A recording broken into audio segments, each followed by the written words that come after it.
Continue to take pride and learn from Asa Mahan's leadership today.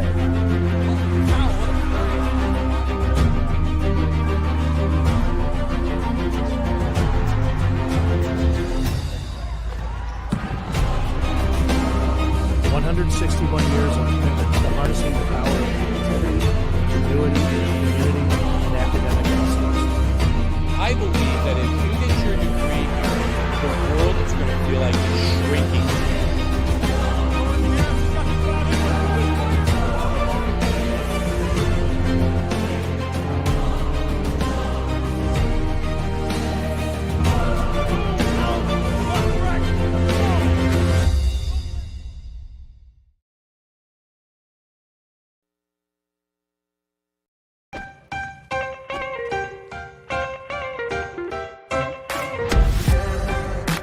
I'm a special ed social worker. And I'm a third-year public affairs major. I'm an action filmmaker.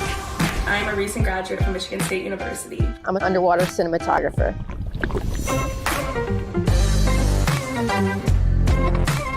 So I didn't really decide I wanted to become a pilot until after college. Jevy is like a consolidated platform where I could have focused information in a couple swipes. Involve yourself as many opportunities that you can. The number one most important thing is knowing your own weaknesses. Proper planning. Breakfast. It's always something different, something new. The fact that you can be another small voice that adds to a beautiful space. That's what I'm here for.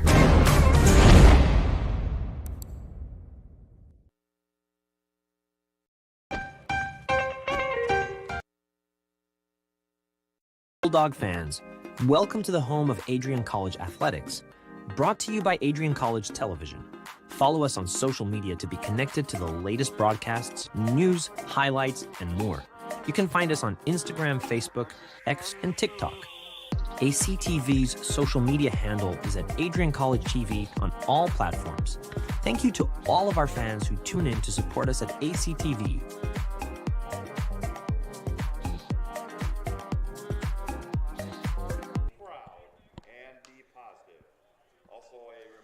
Afternoon baseball live from Nicolay Field in Game 3 of the series between Trine University and your Adrian College Bulldogs. Bulldogs currently lead the series 2-0. A couple weeks ago, they defeated the Thunder 11-1 at home, and then last Sunday on the road defeated the Thunder 17-6.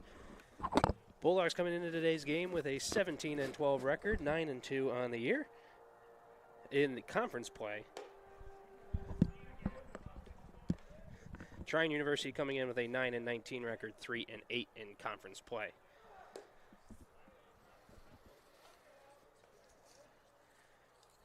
Mike Prang joined alongside by Dave Van Giesen as we get set to bring you today's game.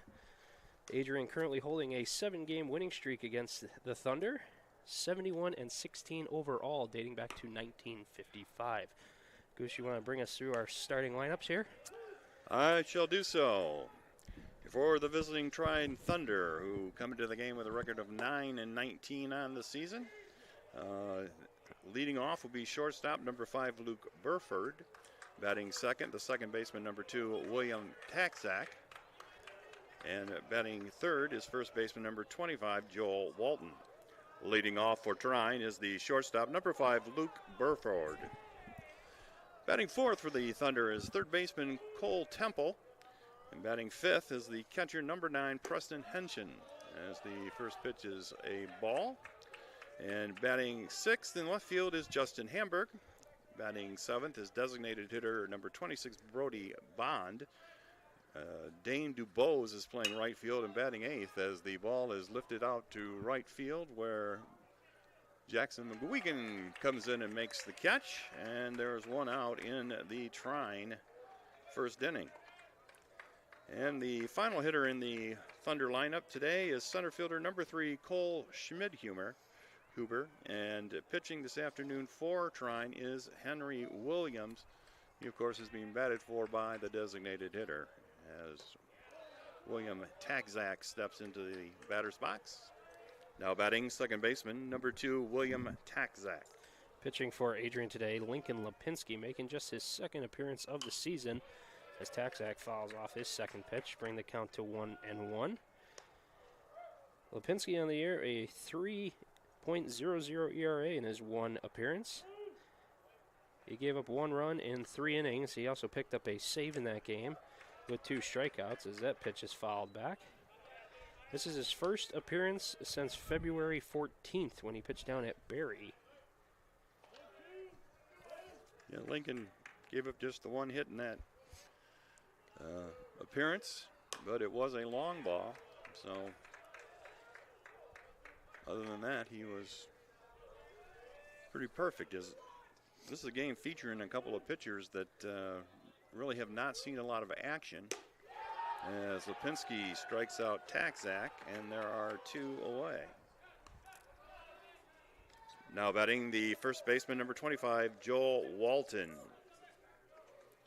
As the stats on Williams, this is just his second start, and he's only pitched 4 2/3 innings, and his ERA is at 7.71. As the first pitch to Walton breaks in for a strike. And that's been a problem for the Thunder this year. They've just given up a lot of runs. And here's a fly ball out to left field. Rogers coming over. He squeezes it for the out, and the Bulldogs get him 1-2-3 in the first. So nothing across for the Trine University Thunder. And we'll move to the bottom of the first inning and see what the Bulldogs can do against Henry Williams. When we return, you're watching Adrian College Baseball on ACTV. Bulldog fans, welcome to the home of Adrian College Athletics. Brought to you by Adrian College Television.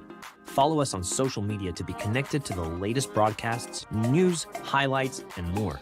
You can find us on Instagram, Facebook, X, and TikTok.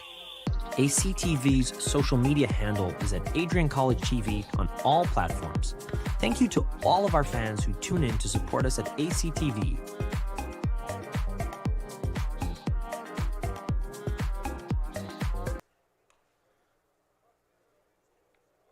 Welcome back. Nicolay Field 0-0 as we enter the bottom of the first inning between Adrian and Trine University.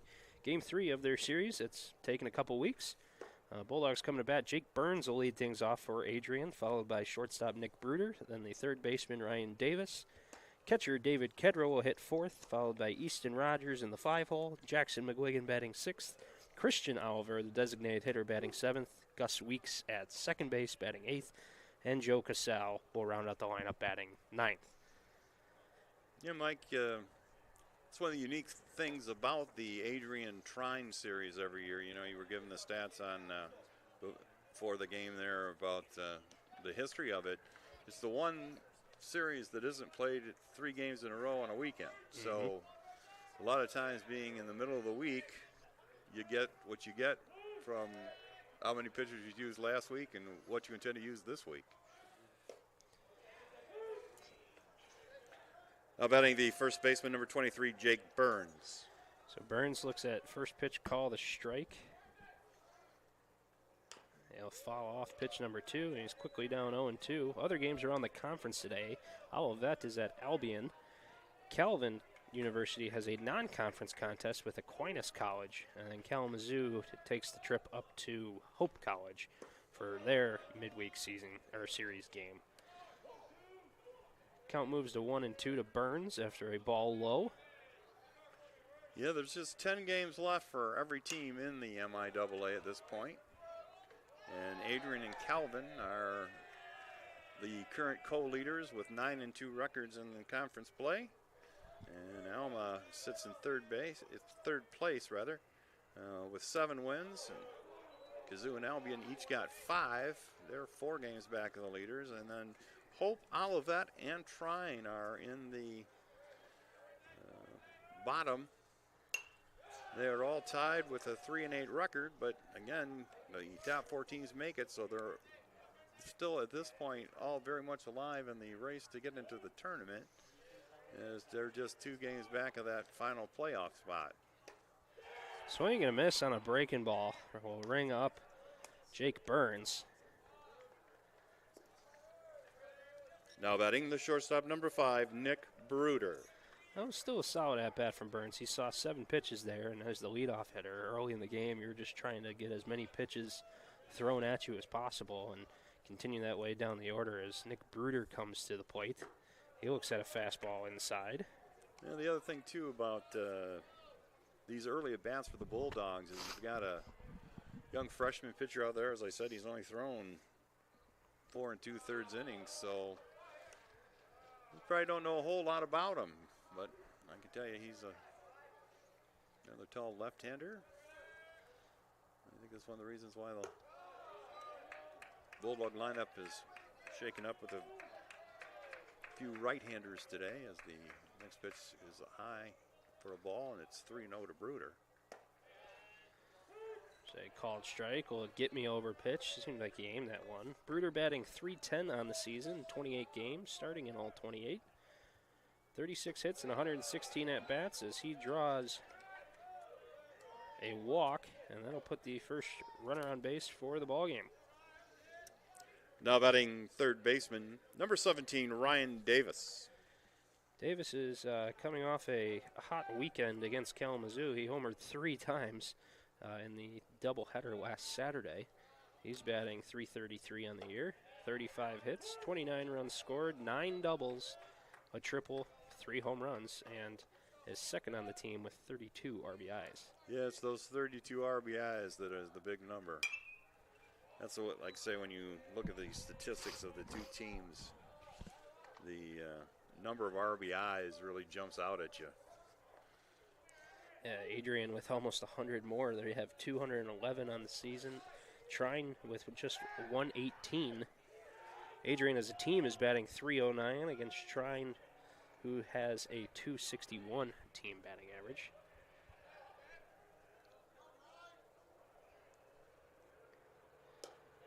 Pitch just misses, high and away. Count moves to 1-2 on Davis. Yeah, he was trying to tease Ryan with that one.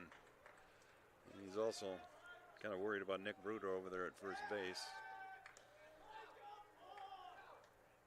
Again, this is the Bulldogs won the game on Sunday, which was the makeup of the game that got washed out at Trine, 17-6 in 9 innings. So 2 touchdowns and a field goal. Trying to limit the damage. And again, if you're the Bulldogs case, they got a pretty big series coming up this weekend against Calvin. So they're trying to get out of this game with as few pitchers as possible, I would think. And yeah, exactly. I mean, top 2 teams in the conference face off starting on Friday here at Nicolay Field. Doubleheader will be on Saturday on the road at Calvin, excuse me. Another pickoff attempt over there. He's not using any of his good moves right now. Bruder with about a 3.5-foot lead. He takes off, though. Pitches inside for a ball. No throw. Nice job there by Davis. You just stay in the box. Don't move. There's umpire can't call interference on that then. He did nothing. So Bruder's on second now, 1 out, full count to Davis, and that pitch is a little bit of a defensive swing. I like it though, too close to take it and possibly get rung up, but just get a piece out of it and foul it off and hope for the best this pitch. It was definitely an emergency hack. Getting back to that stolen base, I think as a former catcher, I'd have tried that throw just to see if I couldn't talk the umpire into it. There's a smash down the third base line to Cole Temple. He goes across the diamond for an out. One thing I do remember about the first appearance of the Thunder here is that Cole Temple at third base can really pick it there defensively. He's kind of a stalwart for the Thunder. Now batting the catcher, number 25, David Kedrow. So that'll bring Kedrow to the plate, batting .345 on the season, leads the team in RBIs with 34. So he looks at a first pitch called strike on the outer half of the plate.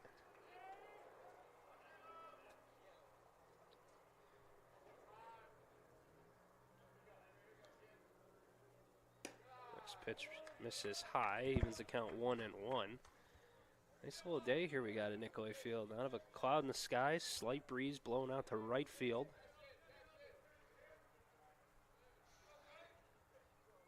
There's the 1-1 from Williams. Breaking ball, and Kedro drives this one into the right center gap. It's going to get down. Round third comes Bruder. He's going to score. Kedro's pushing for third. He is going to have himself a stand-up triple and drive in his 35th RBI of the season as Adrian jumps out to a 1-0 lead here early in the bottom of the first. They're calling him out. They said he missed first base.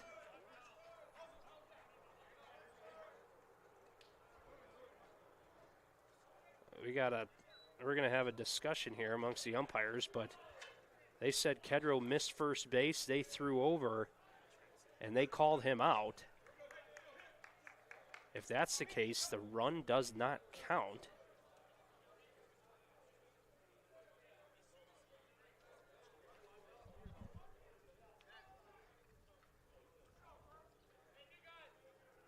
Craig Rainey, head coach of Adrian, getting an explanation here.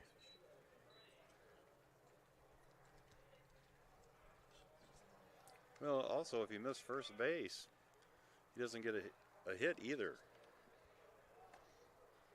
So they're calling out number 3 there. And it'll be 0-0 entering the top of the second. So we'll take a short break, and we'll be back with second inning action here from Nicolay Field.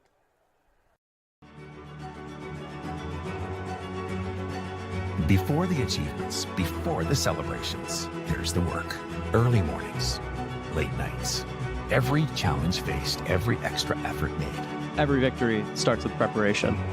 We value leadership, resilience, and innovation. No victory without work. Because success isn't given, it's earned. Welcome to Adrian College.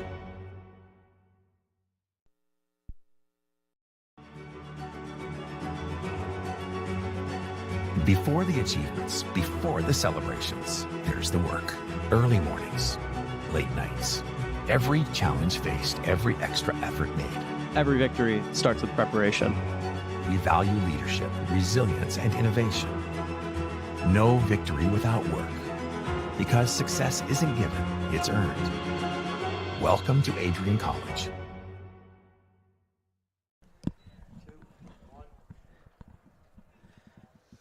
Welcome back, Nicolay Field here for the top of the second.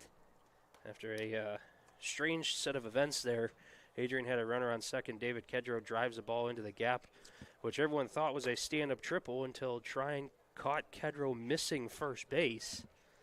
They threw over there, and the first base umpire, Corey Ray, called him out. And that ended the inning, so we're still tied 0-0 here in the top of the second. We have a new pitcher for Adrian already. It's going to be number 47, Tyler Furman. Ladies and gentlemen, now batting for Trine is number 4, third baseman Cole Temple. So a quick appearance for Lipinski as he just threw one inning. I know he was battling a little bit of an injury this year. I wonder if something came up again, but Furman is on to pitch the second inning. His first pitch goes outside for a ball. It's Furman's 7th appearance of the season, 3.86 ERA on the year, and just 4 2/3 innings pitched. As he is quickly down 2-0.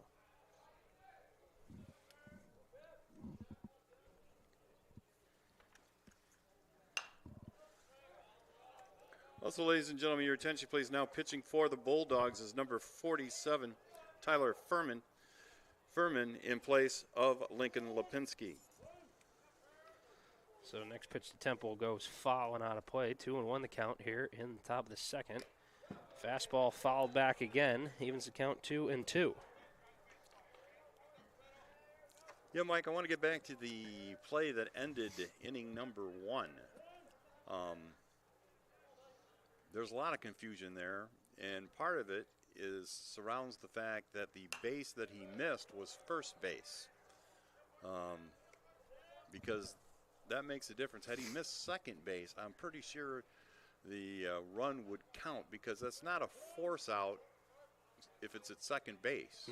So that would have allowed, that's one of the reasons why there was a big discussion there at the end, because had, you know, with David on second base, if he would have made it to first, then that run would have been allowed to score, because he would have thrown before the put out. That would have been at, you know, at second base. So kind of a double whammy on the Bulldogs there of bad luck, with the play, the missed base being first base. And that's the way it goes. So we remain in a 0-0 tie here. Count is full to Temple. He's batting .289 on the season. And he looks at ball 4, and that'll put Trine's first base runner of the game on board.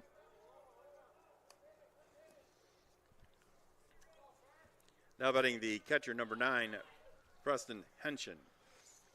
One thing to note, Goose, we have another pitcher warming up in the Adrian bullpen. So back to your point earlier on having these midweek games, and you kind of get what you get for pitching, as you want to save your 1, 2, and 3 for the weekend series, especially with the big one Adrian has coming up. So I wonder if we look at this as a committee day for the Adrian bullpen. Well, and I think we almost have to invent a new term for it, because it's now starting to, you know, sneak into Major League Baseball. This is a favorite trick of the Tigers last fall, when they were making their run for the playoffs, of having a starter who threw 1, maybe 2 innings, and then just piecing the rest of the game together. Once you got past schoolball there, that was kind of the way they were going, and it really kind of messed some teams up. And in this particular stage, you want everybody to get kind of an inning of work, which, you know, if there wasn't a game on Wednesday, they would probably be throwing off on the side, and this is a way of just getting them on the mound and getting them ready for the big series coming up this weekend against Calvin. And also, a final thought on that missed first base. That is the fact that it was first base is why there were no hits in that inning, because now his triple doesn't even become a hit, because he didn't make it at first. So 1-2 count to Henshin, and he'll foul this one back to the screen.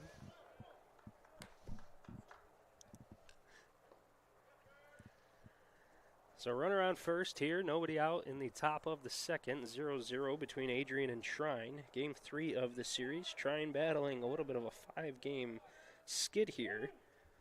They lost their final game of the series to Albion, then was swept by Calvin, and then the 17-6 loss against Adrian on Sunday.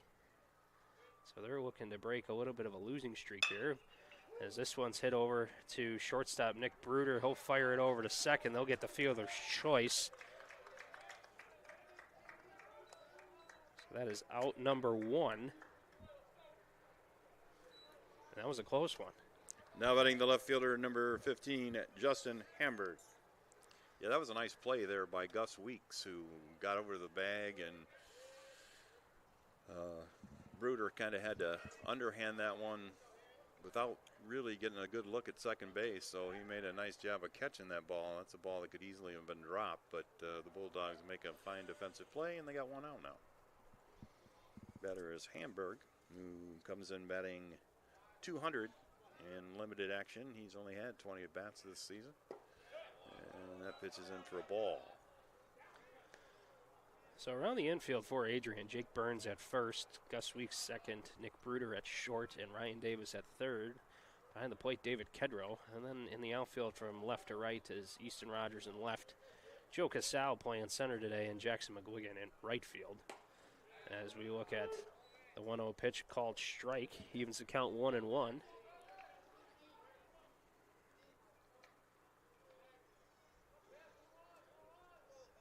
okay lead over at first. And a pickoff attempt. Yeah, you talk about the Bulldog infield, and the left side of the infield, Davis and Bruder are pretty much installed there at all times. Well, the only time that gets broken up is when Davis comes in and has a relief stint. They're going to call him out stealing. They're actually calling interference on the hitter as his swing kind of put him over the plate. But David Kedro doesn't need that as he fires it down and a little bit wide, but nice tag by Nick Bruder to get the out. It was a strike on the pitch, so count as 1-2. We got 2 outs here.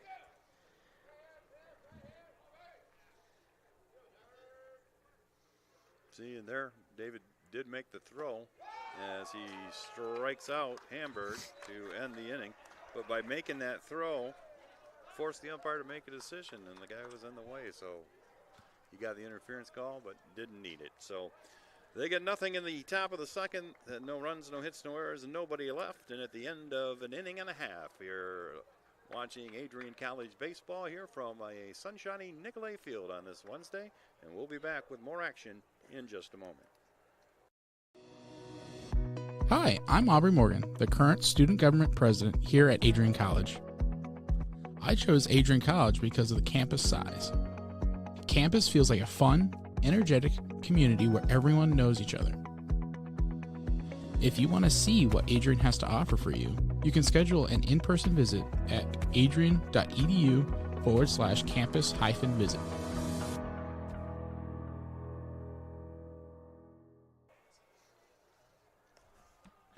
Looking to become a future Bulldog and get recruited by Adrian College? Do you display characteristics of tenacity, drive, and determination? With over 50 teams on campus, there are plenty of opportunities to further both your athletic and academic career. For all recruiting inquiries, head to www.adrianbulldogs.com and click on the Recruit Me tab at the top right of your screen. Your future with the Bulldogs is closer than ever.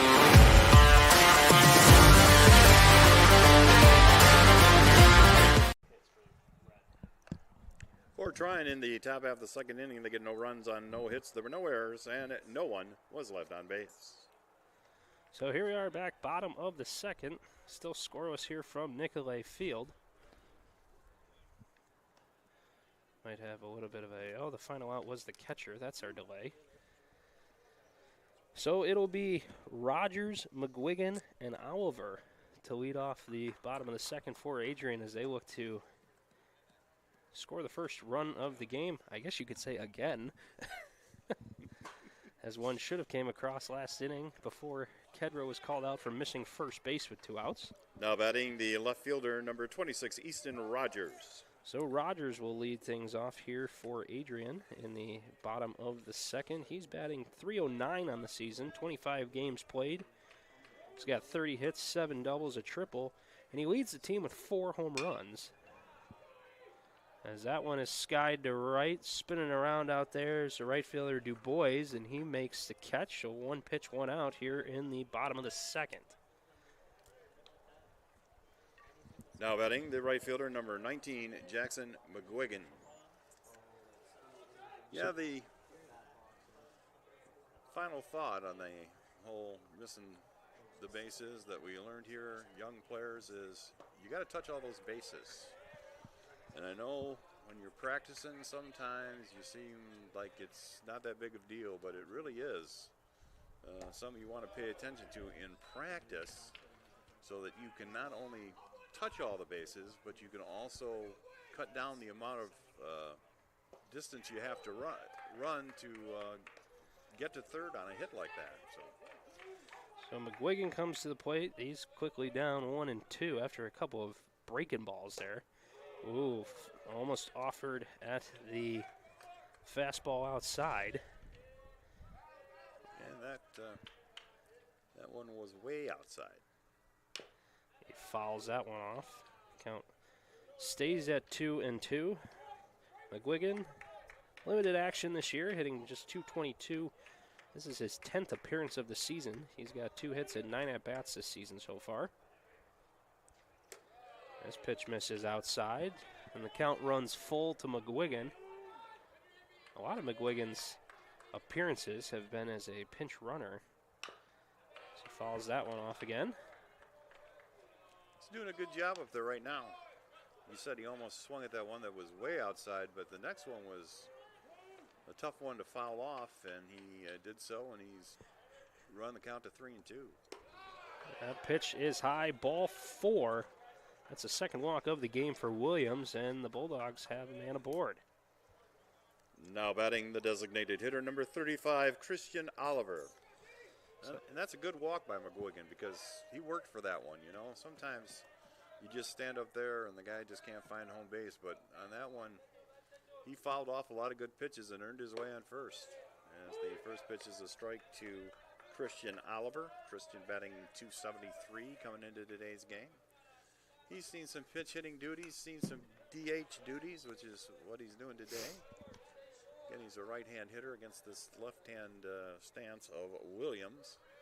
So hopefully he can inject some power into the Bulldog lineup, but he's quickly down 0-2 with McGuigan at first base with 1 out.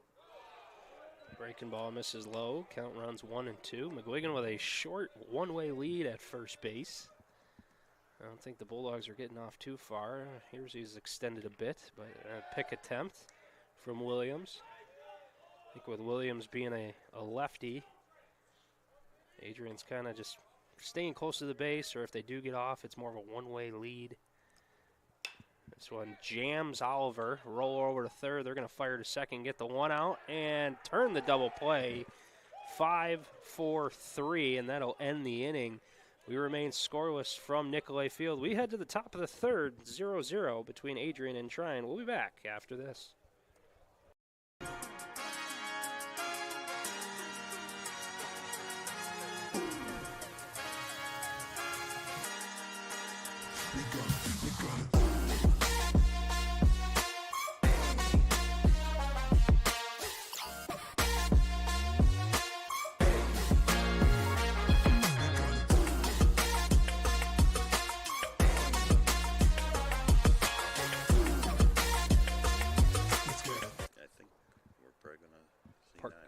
Welcome to Adrian College, where we believe in educating both the heart and the mind. With over 100 innovative academic programs and 10 cutting-edge institutes, you'll find a path that's right for you.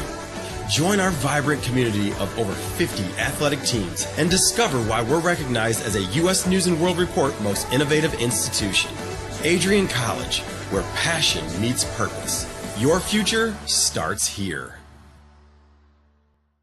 Parker Ferris. Ferris in place of Tyler Furman. Welcome back, Nicolay Field, top of the third. Still scoreless action between Adrian and Trine. Third inning, third pitcher for the Bulldogs as Parker Ferris takes the mound. He's on for the 7th time this season. He's made 3 starts on the year, having an ERA of 9.00. He's pitched 14 innings, and he's given up a few hits at 18. He's allowed 14 runs on the year, but has 11 strikeouts. So he's coming in for his inning of work. It does sound like we may see 9 pitchers today from Adrian, as Parker hasn't even thrown a pitch yet, and there's already another bullpen guy warming up, and I'm sure the next guy is warming up for the following inning as well. Leading off for Trine in the top of the third is designated hitter number 26, Brody Bond. This is where a situation like this is where if Adrian comes out with a win, you and I have to debate who gets the win for the pitching staff. That is a situation. Bounding ball to short. Bruder over the bag, throws it on to Burns for the out, and there's one quickly gone here in the third. Nice play by Bruder, ranging over to his left and taking the ball behind the bag and gunning him out. Now batting the right fielder, number 30, Dane Dubois. This is the first appearance for Ferris since they played the University of Olivet on April 5th. He came in, pitched 2 innings of scoreless baseball. He allowed 3 hits and struck out 3. So his last appearance was pretty solid. But Dubois is quickly ahead 2-0 against Ferris.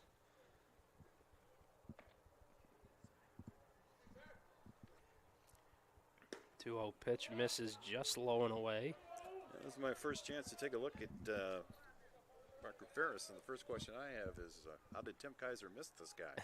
He is 6'6". He is a big man. I'd get him under the basket next fall, winter.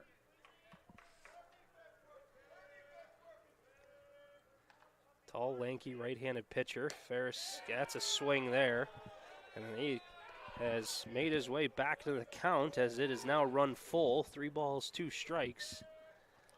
There 1 out in the top of the third.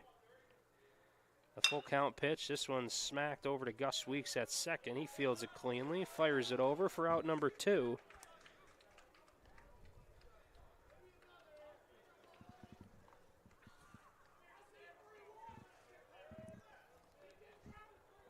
Now batting the center fielder, number 3, Cole Schmidhuber. So Schmidhuber, the team's leader in batting average, hitting .385 this season. He looks at first pitch strike. I can see where young Mr. Ferris can give a right-hand batter a lot of trouble here. Because he, just the few pitches he's thrown out there, he seems to have a pretty decent changeup, off-speed pitch, and he's so big and lanky, that ball looks like it's on you before he even throws the ball, He's almost throwing from about 50 feet instead of 60 feet. Count is 2-1 to Schmidhuber. That one they're going to appeal. Corey Ray says no. Count runs 3-1. Second ball to Schmidhuber was a close one, but with him standing in at 5'8", he's not getting the top of the zone, but we'll get that one. And just like that, Parker Ferris is back into this at-bat here as he forces the count to run full. He wants to go after the 9-hitter. This one's ripped over the head of Ferris into center field, and that's going to be the first hit of the ball game for both sides. That counts. It counts. He is standing on first. We can confirm he's touched this one. Now batting the shortstop, number 5, Luke Burford. That's still a good pitch there by Ferris, though. You don't want to walk the 9-hitter. You want to make sure he hits the ball. Even though, in this case, Trine has kind of duped us here a little bit because one of their better hitters, batting .385, is Schmidhuber, is sitting down there in that 9-hole. But still, with 2 out, you got to challenge the man because walks kill you. Yeah, and Schmidhuber is not hitting .385 due to limited action. He's played in 26 games this season. Yeah. And so he has earned all of that .385 batting average. I think that's part of the idea is you put a guy like that in the 9 spot, and if he gets on like he has here, then you're turning it over to the top of the order as a way to try to manufacture some runs.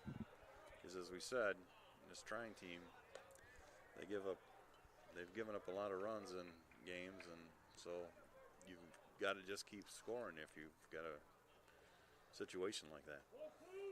So count is 1-2 to Burford. Runner on first here with 2 outs. Ferris throws over to first. Schmidhuber is back in time.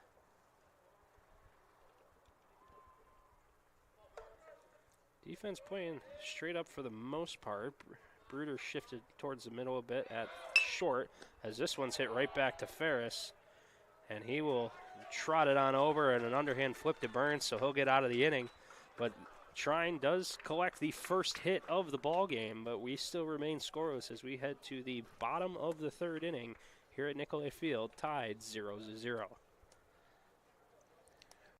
Elevate your game? At Adrian College, our athletes strive for excellence on and off the field.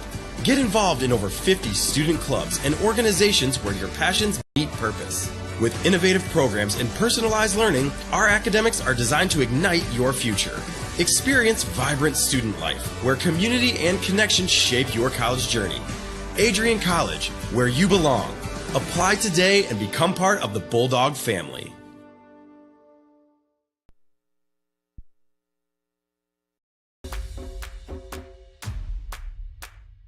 This is the Arrington Bookstore at Adrian College, the place to get game day ready, represent your clubs and organizations, and be Bulldog proud. With a wide selection of merchandise and a smile at every visit, stop by inside the Kane Student Center to pick up your Adrian College wares and make it another great day to be a Bulldog.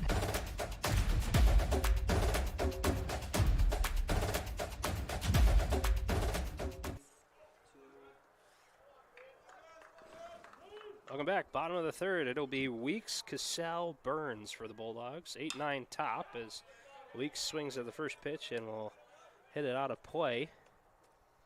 Well, like Gus Weeks is one of these guys that's seen limited action this year. He's only had 12 at bats, but he's batting .500.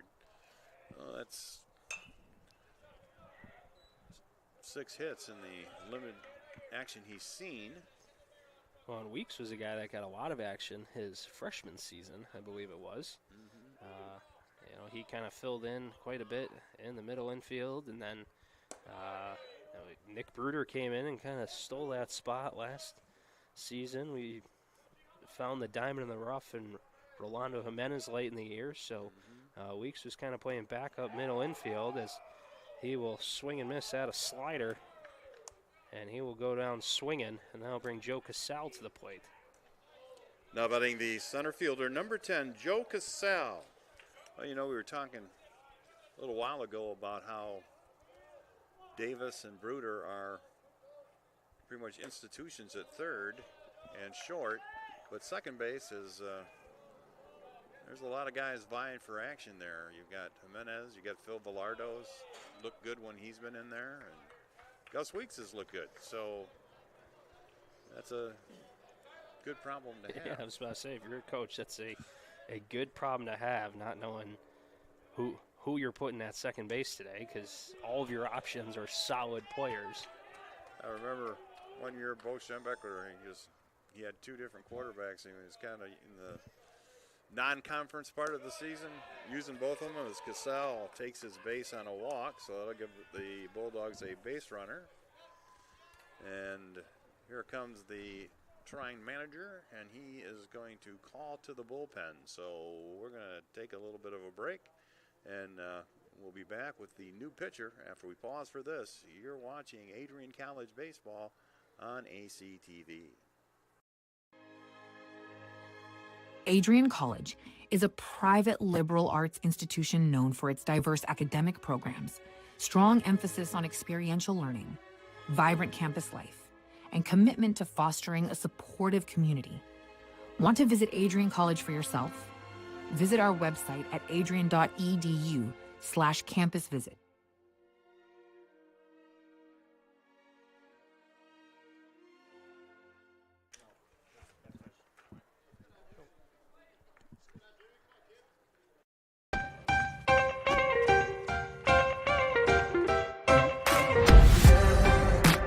I'm a special ed social worker. And I'm a third-year public affairs major. I'm an action filmmaker.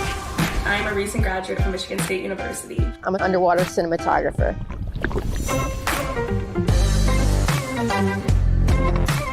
So I didn't really decide I wanted to become a pilot till after college. Jetty is like a consolidated platform where I could have focused information in a couple swipes. Involve yourself as many opportunities that you can. The number one most important thing is knowing your own weaknesses. Proper planning. Breakfast. It's always something different, something new. The fact that you can be another small voice that adds to a beautiful space. That's what I'm here for.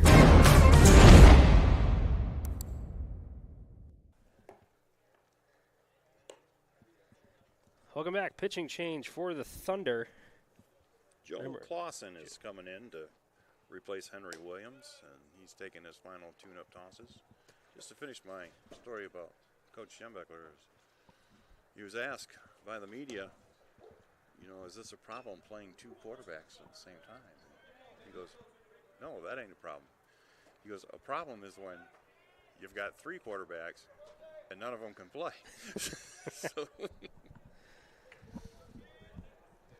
Now batting is first baseman number 23, Jake Burns. So back to the top of the order, and Jake Burns. See, he looks at first pitch high. Burns in his first at-bat struck out swinging. And he's going to rip this one into left, and that's going to be the first hit of the game for Adrian. Joe Casal is chugging to third, and he's going to slide in, so the Bulldogs have runners on the corners here with one out in the bottom of the third.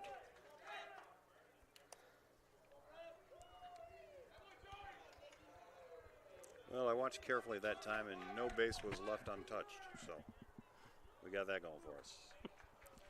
Now batting the shortstop, number 5, Nick Bruder. It's also a nice little, that's a nice hustle play there by Casal. I mean, normally you got a runner on first, you're trying to hit it to right field with the intent of getting the guy over to third. This one was to left field, and we have a stolen base third play that didn't work out for him. So we got runners quickly on second and third. Pitch outside was a ball to Bruder. Yeah, that was an intentional ball too. They wanted to do what they did, but they were not fooling Joe Casal, the veteran base runner down there at third base. And he's got good speed. He's a good base runner. He's been all his career here at Adrian College. He makes things happen when he gets on the base. And you like having guys like that because that puts pressure on the defense. Pitch just misses outside. Count runs 3-0 to Bruder. Well, Clausen has a base open, and I don't think he really is feeling too bad if he walks Bruder here. Pitch catches the corner, similar to the last one, but that one gets called a strike. 3-1 the count to Bruder. Infield playing deep, Temple even at third, and that is ball 4 to Bruder, and the bases are now loaded for the powerful hitting Ryan Davis. Now batting, third baseman number 17, Ryan Davis. Davis, as we said earlier, second on the team in RBIs with 32. So bases loaded here. Corners are in with one out. Pitch on the outside corner, called a strike to Davis. Infield is back, outfield playing straight up.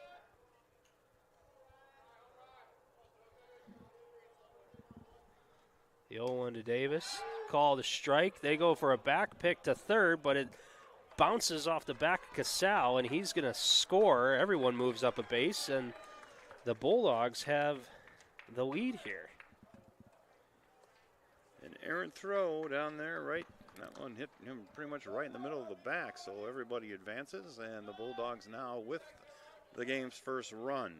Again, Casal did that perfect. He came down the line outside of the line, so he couldn't get called out by getting hit with a batted ball, and then went back on the inside, and it bounced right off him and was there. Once again, another great pick at third base by Cole Temple. I tell you, that man is a defensive wizard for the Thunder. But that gets another run in and another RBI for Ryan Davis. One out. And that'll bring up David Kedrow. Now batting the catcher, number 25, Dave Kedrow. 33rd RBI for Davis there. And Kedrow here is the leader at 34, so those two are having a friendly competition. Hopefully in these final weeks they can run that up to about 60. We got a balk now, so that will move Nick Bruder over to third base. That's no pitch either. Or no, the ball is the pitch. Oh, okay. I guess they're keeping it with, but okay.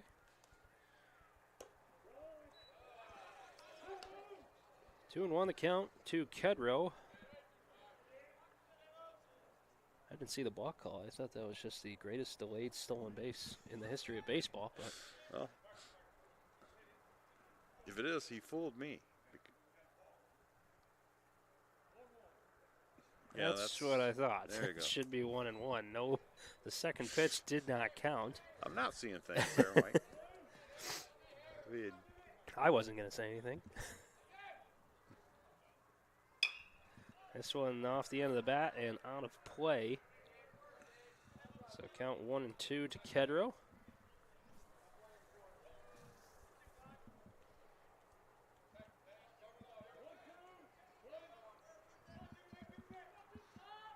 Two nothing our score. 1-2 the count to Kedro. 2 outs here in the bottom of the third. Adrian's got 2 in already with a runner on third.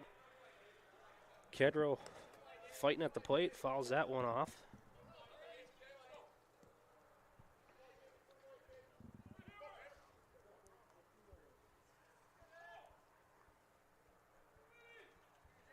Adrian softball also has a doubleheader today at home. We'll check in on their score. That pitch misses just outside.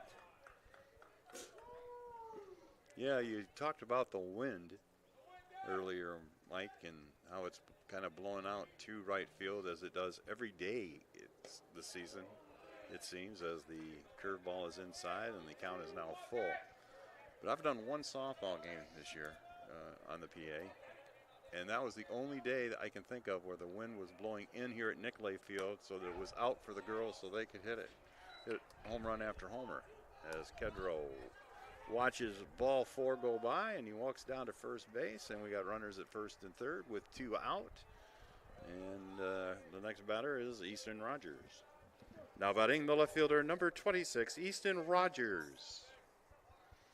So, once again, Bulldogs trying putting on some kind of defensive thing in case the Bulldogs steal with Kedro, as Rogers stands up there. There goes Kedro. Half swing, they'll call a strike, and this time they just throw straight for it, and Kedro swipes the bag. So he's got a stolen base, and they're now at second and third with 1 strike on Easton Rogers as he tries to bring home 2 more runs here in the bottom of the 3rd inning. Rogers the leader in home runs on the team. I'd like to see us bring home 3. He has the ability and has done it already this season to homer to opposite field, so I am all for that, taking it in the direction the wind is blowing. Yeah. Breaking ball called a strike there. Again, this season at Nicolay Field, you almost have to take it if you're a right-hand batter because it's always blowing out to right. But today it's kind of a crosswind, which struck me as kind of funny because this is going to help a softball get out in left field, and it's going to help a baseball get out in right field. So once again, the hitters are all benefiting from the wind here at the Adrian Ball and Stick complexes here. It bounces up in the front of the plate. Nice job there by Henson to lock the ball. And we got another 3-2 count here to Easton Rogers. Here's the delivery outside. Easton will walk down to first base, and that's 3 walks in the inning. All the runners that are currently on base were put on via the free pass. And now we're going to get a visit from the Trine manager, Brett Ratcliffe. Checking in on that softball score. Adrian is trailing Hope 7-2 in the 7th inning. This mound visit here is just going to be a little conversation between pitcher and coach. Even catcher was sent back to home plate. Well, he is being told as a reliever, again, the worst thing you can do is come in and start walking a bunch of people. So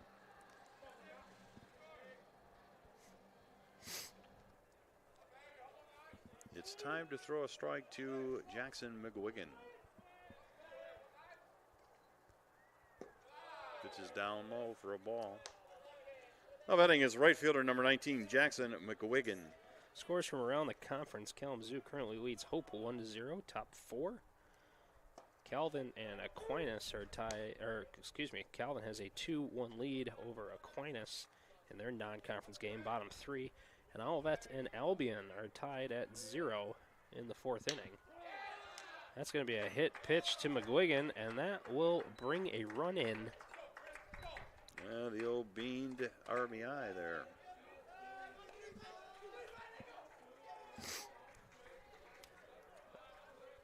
Now batting designated hitter, number 35, Christian Oliver. And with the appearance of Christian Oliver at the plate, that means all the Bulldogs have batted here in the 3rd inning. The first pitch is a swing and a miss. Christian Oliver trying to make this a 7-0 game with a big swing. It's currently at 3-0. Bulldogs in the lead in the 3rd. Here's a blooper out into shallow center field. They're running in and out. That's going to fall for a base hit. The 1 run's in, 2 runs are in, and runners are now at 1st and 3rd as Christian Oliver's bloop hit to center field does the job and brings home 2 more Bulldogs to make it 5-0. Oh, that was perfectly placed by Oliver. And again, that's what happens when you walk a bunch of guys. Now batting is second baseman number 2, Gus Weeks. Yep, like you were saying, walks kill you as Adrian has 5 runs on just 2 hits only. Yeah, I mean, you just can't do it as the first pitch hits the corner for a strike. Weeks hits this one over to Temple at 3rd. He'll gobble it up, throw across the diamond, and Walton holds first base, and that'll be the final out of the 3rd. So Trine finally gets out of it as the Bulldogs bat around, and they score 5. They jump out to a 5-0 lead through 3. We'll head to the 4th. Another new pitcher coming on for the Bulldogs. We'll talk about him when we come back after this. 10 years ago, Adrian College Television set out on a mission to bring the excitement, the passion, and the unforgettable moments of Bulldog athletics to fans everywhere. From the field to the court, from nail-biting finishes to championship victories, ACTV has been there to capture it all. Yeah, Jordan Spear, happy birthday, buddy. I'm sure. This year, we celebrate a decade of dedication, 10 years of innovation, teamwork, and delivering the energy of Adrian College straight to your screen.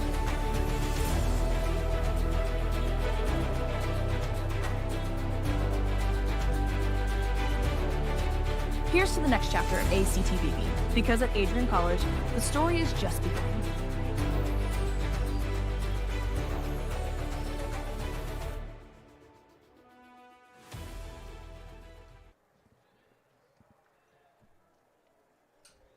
Welcome back to Nicolay Field as Adrian holds a 5-0 lead over Trine University. We have a new pitcher again for the Bulldogs. It's going to be Raymond Keene. Adrian officially pitching by committee today.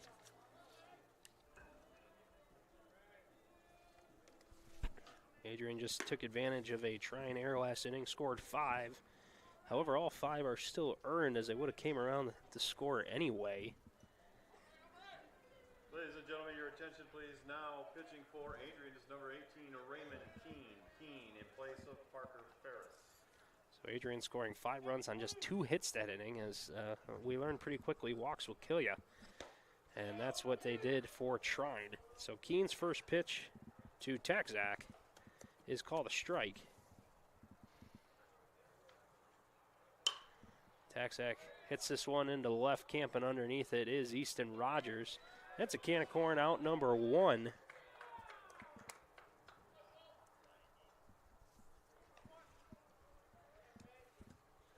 Now batting first baseman number 25, Joel Walton. And that brings up Joel Walton. Walton made a really nice play at first base to scoop that throw from Temple to end the inning last inning. He did a real nice job keeping his foot on the bag as a short throw that was pulling him off slightly. But overall, a nice play to get out of the inning. He swings through a fastball, evens the count 1-1. He had a big cut at that one. Walton popped up to left field his first time up. And there's another swing fouled off, and Craig Rainey will retrieve that one. You know, Mike, you were talking about with this pitching strategy the Bulldogs are employing today. You know, if they win, who will be the winning pitcher? And right now, the leader in the clubhouse for that honor is a very happy Parker Ferris, whose team went out and got him for us in the inning that he worked. So, big runs for the big fella there. Count runs full to Walton. Here's the 3-2. Gets a piece of it, a swinging bunt back to Keene. He'll pick it up, fire it over to Burns. We got 2 outs here in the top of the 4th. They'll bring up Cole Temple. Now batting the third baseman at number 4, Cole Temple. And the flip side of that is that Henry Williams, who was only charged with 1 of the 5 runs, if everything stays the same and the Bulldogs hold the lead the rest of the game, he will absorb the loss. As here's a pop-up by Temple, and Burns having some trouble with it. Now he runs into Temple. It's fair. I don't really... That's just a nothing you can do there play. I mean, that ball was high, wind messing with it, and I mean, there's no interference on there. Temple's standing on first base, and the ball happened to land about 2 inches behind first base. So that's going to go as a hit for Trine. Now batting the catcher number 9, Preston Henshin. You know, like I say, I was waiting for the SID to make the call on that one. First pitch to Henshin, called a strike. I know when I was coaching high school baseball, play like that would happen, and we would just sit in the dugout and we'd start going dun dun dun dun dun dun dun. Because my man Jake Burns there is, like you said, there are multitudinal factors. And I tell you another factor about that I've noticed over the years with first baseman here at Nicolay Field. You know, you don't get a lot of pop-ups here at Nicolay Field. So it's, you know, it's not something you get a lot of practice at. Here's a bounty ball to Bruder. He makes the strong throw across the diamond and retires Henson for the 3rd out in the inning. Another nice play by Nick Bruder to end the inning. So no runs for the Thunder on 1 hit. There were no errors. They leave a man. And as we go to the bottom of the 4th, our score here from Nicolay Field is Adrian College 5 and Trine 0. We'll be back with more as the Bulldogs come to bat in the 4th after we pause for this on AC TV. Adrian College is shaping the future of higher education and leading the way in innovation and excellence. Ranked first in most innovative schools and second in best value in undergraduate teaching in the Midwest by U.S. News and World Report, Adrian College is recognized for its commitment to innovation, quality education, and affordability. Offering 71 undergraduate programs, 13 graduate programs, and a 1-to-15 faculty-to-student ratio, our students receive personalized attention and a cutting-edge education. With state-of-the-art facilities, 10 academic institutes, and 50 competitive sports teams, Adrian fosters growth both inside and outside the classroom. From small class sizes to championship-level athletics, we provide the tools and experiences you need to succeed. Join a community that prioritizes your success. Start your journey with us, where your potential is realized. Discover Adrian College.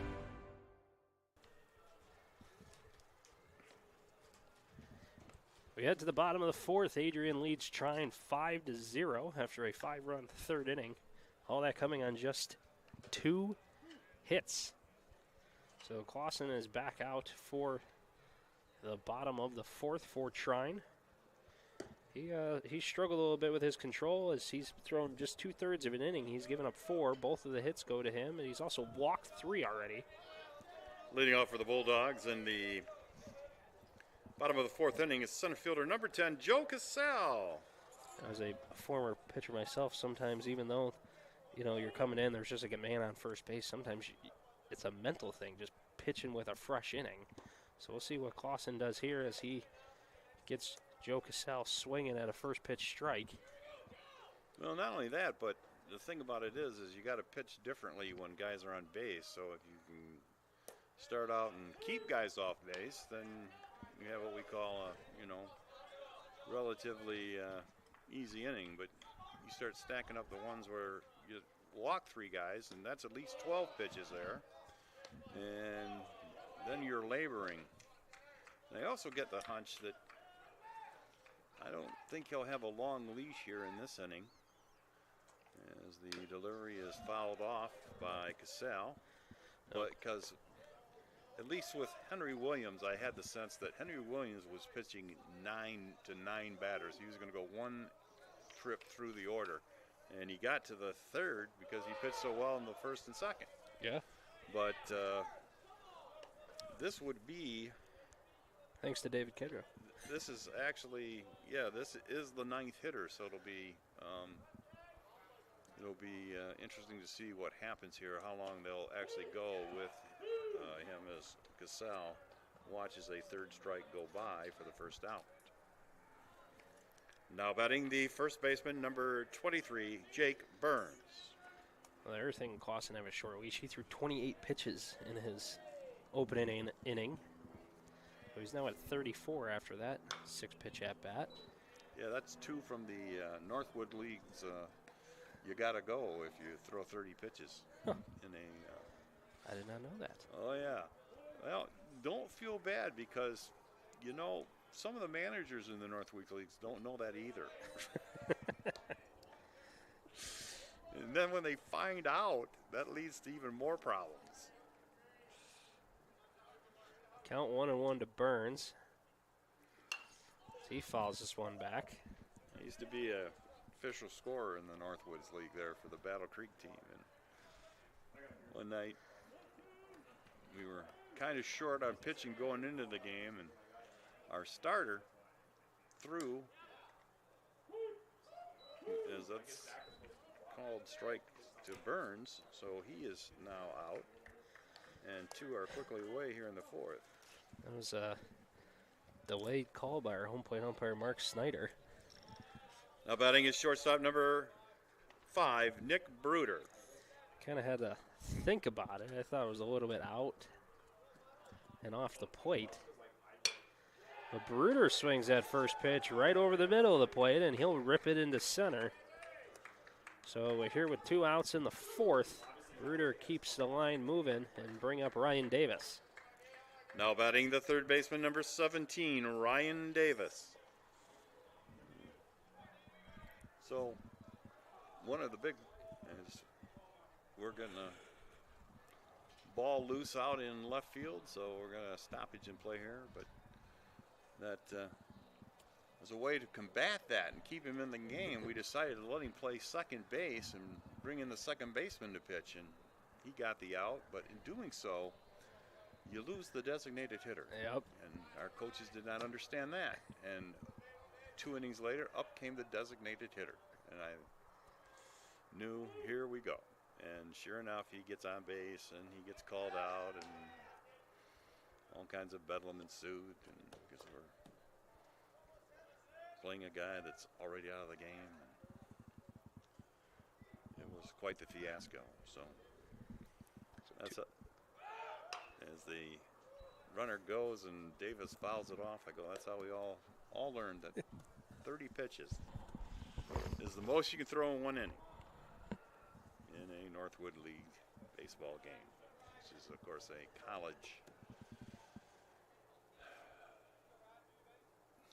minor league experience, I guess you would say. A lot of good baseball in the Northwoods League, though. They've had several people graduate from the Northwoods League and actually make it to the major leagues. So. Oh yeah, a lot of good ones too. So the 0-1 the count to Davis. Bruder on first, short lead over there. This pitch down on the turf. Bruder's going to take off, and he's got the bag swiped.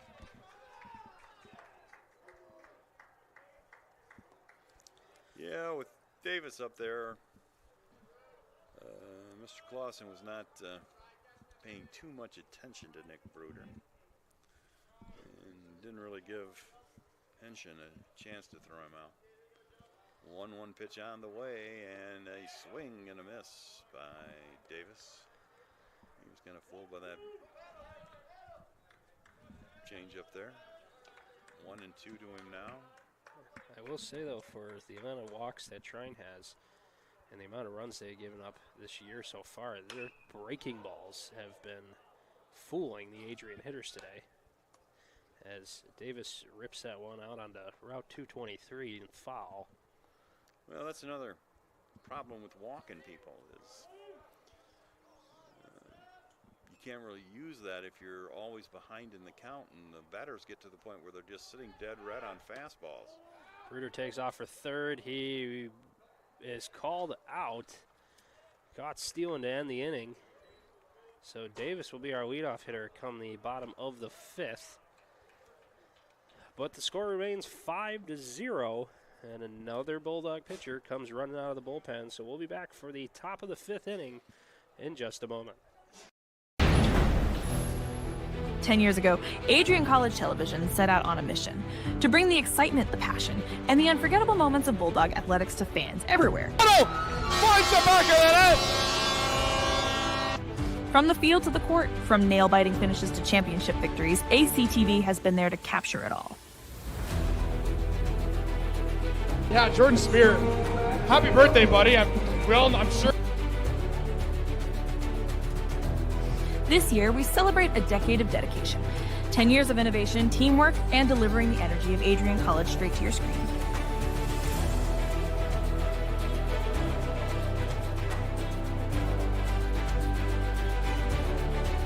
Here's to the next chapter of ACTVB, because at Adrian College, the story is just beginning.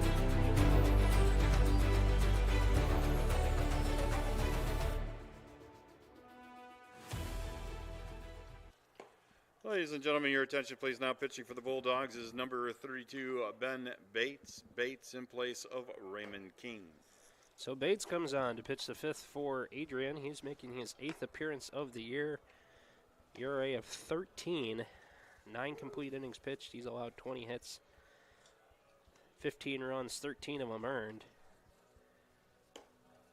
So we will see what Mr. Bates can do. As he has a goal, and it's to get his ERA down.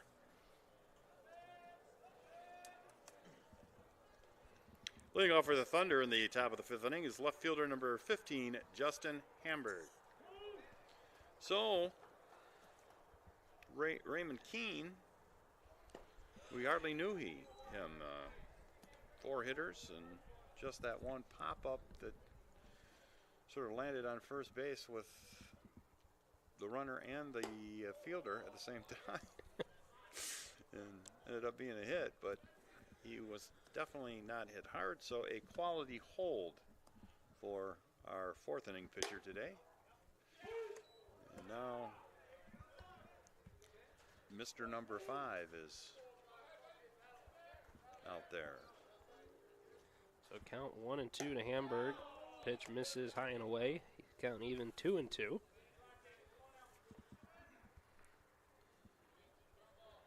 Big hole through the left side as Bruder shifted more towards the middle. And this one is fouled back. We'll redo the 2-2 pitch. Outfield straight up, except Casal shifted slightly towards right, not too much.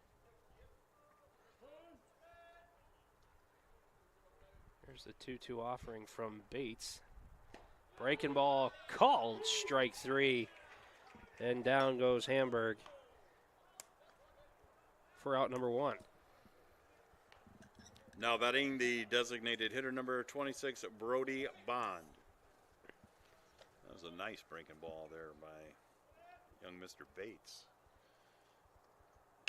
Hamburg did not see that coming. This one's chopped down the first base line. Mr. Bates decides to throw to first.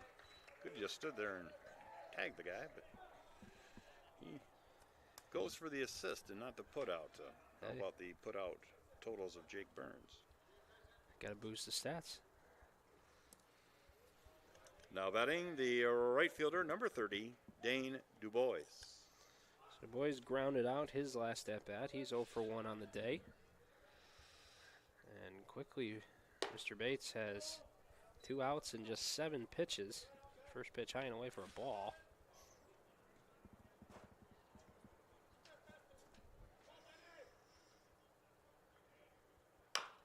This one off the end of the bat. In comes Gus Weeks, throwing across his body off balance. He'll get the out.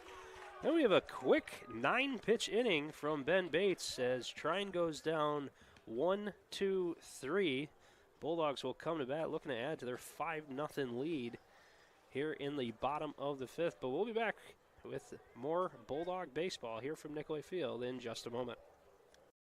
The Adrian College Media Production House provides opportunities for students to learn and grow live on the airwaves, just like Matt Kibbe. I've gotten a chance to create a relationship with coaches and teams and learn more from people instead of trying to teach myself something. Got an opportunity to expand my knowledge of sports, hone in on my skills as a broadcaster, and learn about equipment in different ways. You get more of a connection with professors as well. Providing opportunities, growing leadership. The Adrian College Media Production House. Thanks for tuning in. Programs here at Adrian College. Again,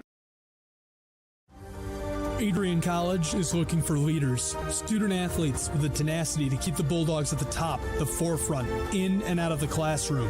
The Bulldogs are looking for talent, character, hard work, grit, leaders who can electrify sold-out crowds, gut out a last-line shift, will their team to victory, hit a grand slam in the bottom of the 9th, and be a part of a legend in the making. Think you have what it takes to become a Bulldog? Visit adrian.edu to learn more.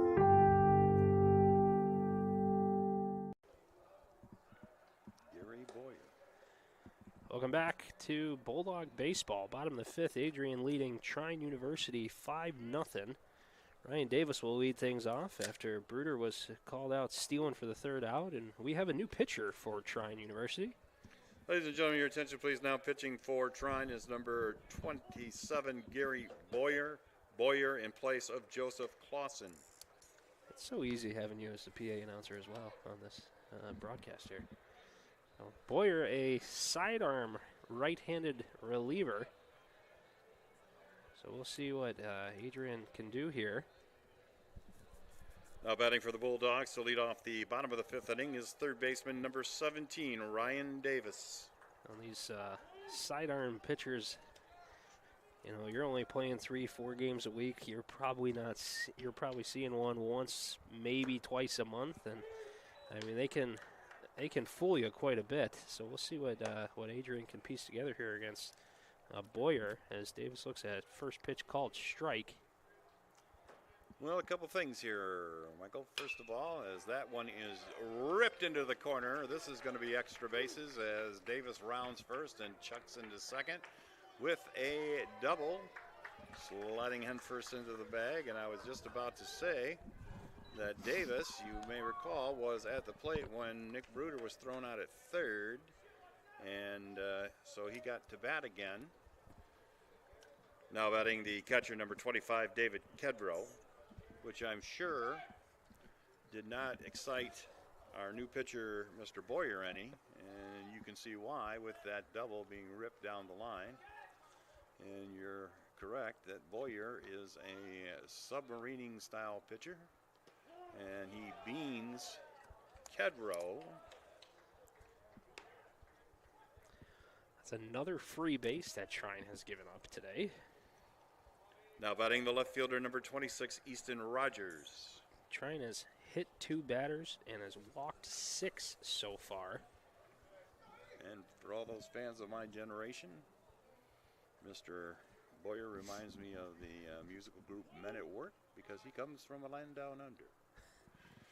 On the mound, first and second, nobody out here in the 5th. This pitch is high for a ball to Easton Rogers.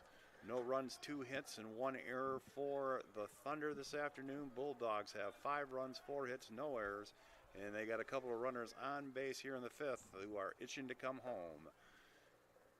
Easton Rogers waiting at the plate. That one's well wide, and it's 2-0 to Easton. Nice little hitter's count here. Get your fastball and drive it somewhere. Runners first and second. Nobody out. Well, Easton had 23 RBIs coming into the game as they try a pickoff play, but Davis is back easily. And this is a good opportunity to pick a couple more because you get not only two men on base, but they're very good runners, so any kind of an extra base hit, you could probably see Kedro coming all the way around from first. Ball 3. This time Boyer loses his hat. So he's throwing from that low slot angle and his hat's flying off, and a lot of things to watch, but if he doesn't get it over the plate, you can just do that and be successful. 0-3 pitch. That'll be a strike. And Easton was taking all the way. He'll be followed by Jackson McGuigan, Christian Oliver, Gus Weeks, and maybe a few more if the Bulldogs can put up a rally here. So actually, it looks like waiting on deck is Lincoln Hayward. So we'll get a pinch hitter as Easton Rogers walks to load the bases. So just one hit only in this inning and 2 free bases handed to Adrian. And Lincoln Hayward is going to come in and pinch hit for Jackson McGuigan. Ladies and gentlemen, your attention please. Now pinch hitting for Adrian. Number 11, Lincoln Hayward. Hayward in place of Jackson McGuigan. I kind of like this move with the submarine-style pitching from the right side. This will all be coming in on Lincoln Hayward as he hits from the left side of the plate. So bases loaded, nobody out here in the bottom of the 5th. Adrian leading 5-0. They're looking to sweep the series of Trine. This pitch misses outside, ball 1, and Boyer is struggling to find the strike zone. Well, there's also another little dynamic going on here, Michael, with the fact as we said, the Bulldogs have a big series coming up this week against Calvin, as those two teams are tied to top the MIAA standings, and that's one of the reasons why we've now used 5 pitchers, yet we're still throwing a shutout. And if we can get this game cut down to 7 innings, that could help a lot. That pitch ripped foul down the third baseline. Of course, if we're ahead by 10 after 7, the game would end, and that would be 2 innings that we don't have to throw a pitcher. Yes. As we look at that Calvin game right now, with it being a non-conference game, they are most likely probably throwing off. But they gave up a 5-run 4th inning, and they trail Aquinas 6-4 in the 5th as Hayward fouls this pitch off. Although I will say this, that's a big game for them because it's a crosstown rivalry, kind of like if we play Siena, you know. So you're right, they're probably doing that, but they're probably throwing an inning or 2 just, you know, because they want to stay in that game, and I know they want to beat Aquinas, and I know Aquinas wants to beat them. Here's a little ball dumped into the outfield. That's going to land fair, and that's going to get 2 runners in if Kedro doesn't pass Davis there. It's in his back pocket for a second. I'm like, Dave, Ryan, run a little faster, please, because David's coming after you. So Dave, slow down. A 2 RBI double for Lincoln Hayward. That is a little duck snort down the left field line that lands just on the foul line. A little bloop hit there, and Adrian is now made it 7-0. Nobody out. Runners on second and third for Christian Oliver.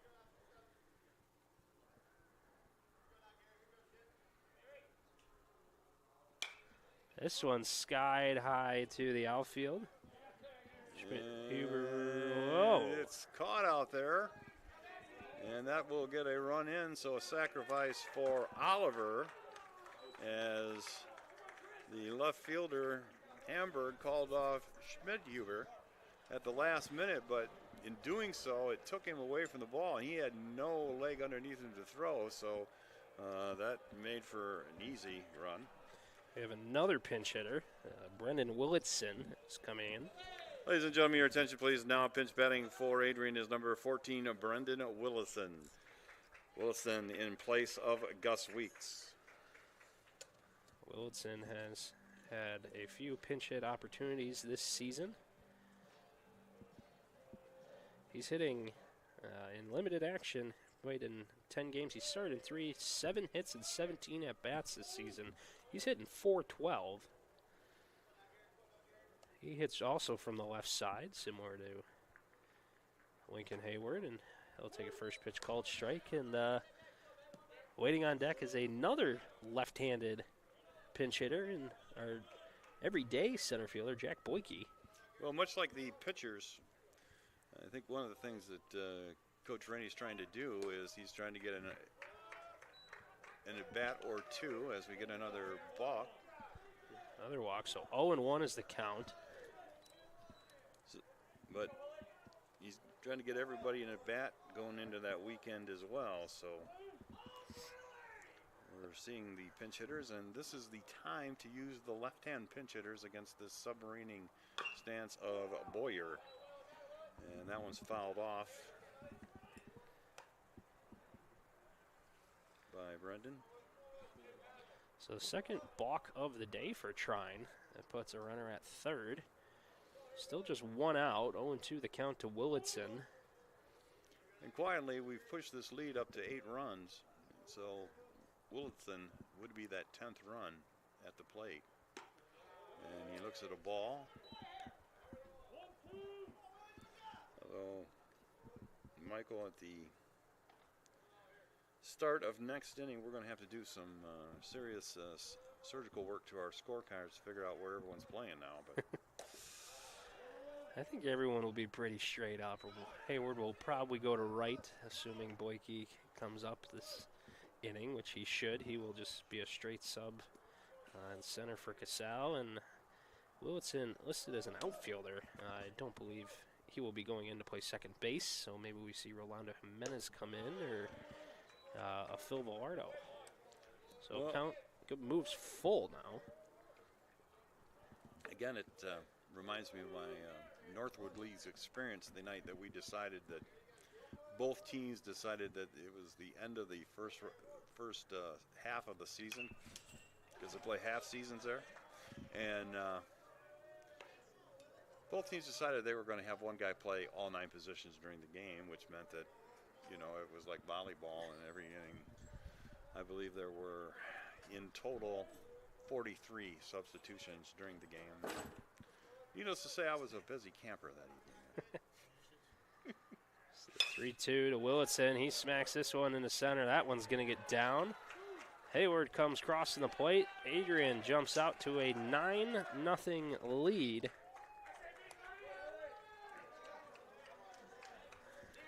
And all of that with just 6 hits. So the walks will kill you stands again, as Boyer's got 1 walk this inning, but he also hit a guy, and then the balk as well. So we are going to get a pinch batter in Jack Boyke, but also a new pitcher for Trine University. So we're going to step away for just a minute as our new pitcher comes in to toss his warm-up throws. But Adrian leads 9-0 here in the bottom of the 5th. 1 out, runners at first base. We'll be back in just a moment right after this. Adrian College is shaping the future of higher education and leading the way in innovation and excellence.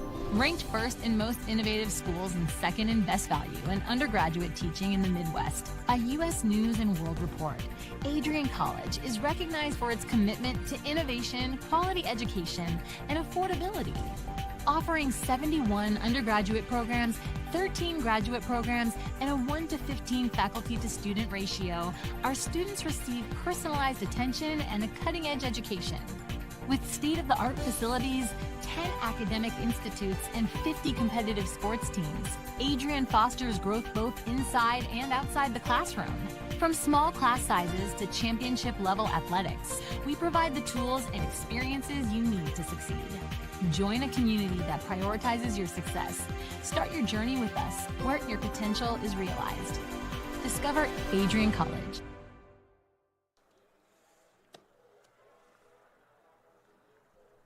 Welcome back, Nicolay Field. 9-0 lead for Adrian here in the bottom of the fifth. Charlie West is our new pitcher. He's making just his third appearance on the season. He's only thrown an inning and a third with an ERA of 13.5. He's given up 8 runs, just 2 of which are earned. And talk about free bases in his inning and a third. He's walked 8, just struck out 1. So we will see what Mr. West can do today. As pinch hitter for Adrian is Jack Boyke. Also, ladies and gentlemen, now pinch batting for your Bulldogs is number 9, Jack Boyke. Boyke in place of Joe Cassell. So Willitson at first, 1 out here at the bottom of the fifth. Adrian's got 4 in so far this inning. 9-0 our score. The first pitch from West, it'll hit Jack Boyke. And runners move to first and second for the top of the order and Jake Burns. Yeah, that one's just stuck in his hand too long. I mean, you could tell that he was well through his emotion before it did it. Now batting is first baseman number 23, Jake Burns. So that's probably not a true addition about there, but Burns rips a single into left. That will not get a runner home. That'll load the bases, still with 1 out. And once again, with the 10-run rule in sight, that would be the 10th run down there at third base after the base hit by Burns. Now batting the shortstop, number 5, Nick Bruder. However, this 10-run rule that we talk about doesn't fully go into effect until after 7 innings. So Adrian still has 6 more outs to get in the field.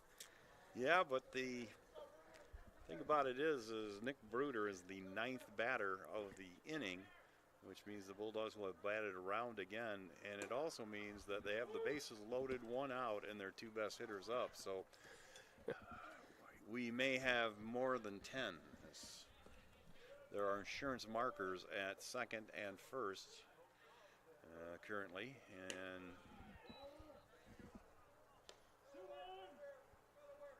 Jack Boyke is the one at second. He has great speed. Nick Burns runs well for a first baseman especially. So we got a chance for a lot here. Down low, nice block that time by Preston Henshin behind the plate. Probably saved a run. Count moves 3-1 to Bruder. West trying to avoid the walk here, come back into this count. That pitch is ripped right back up the middle, and a double play.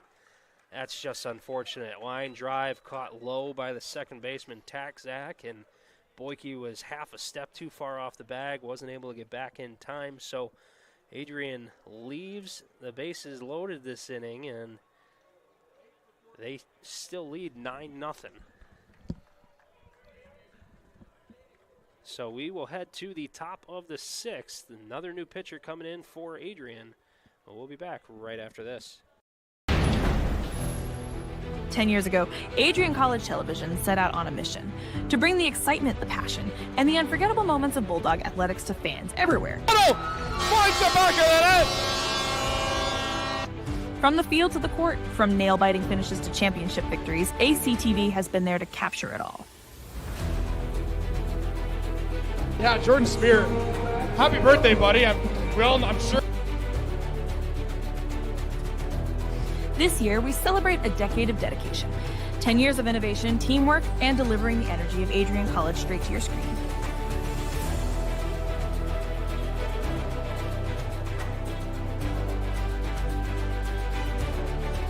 Here's to the next chapter of ACTV, because at Adrian College, the story is just beginning.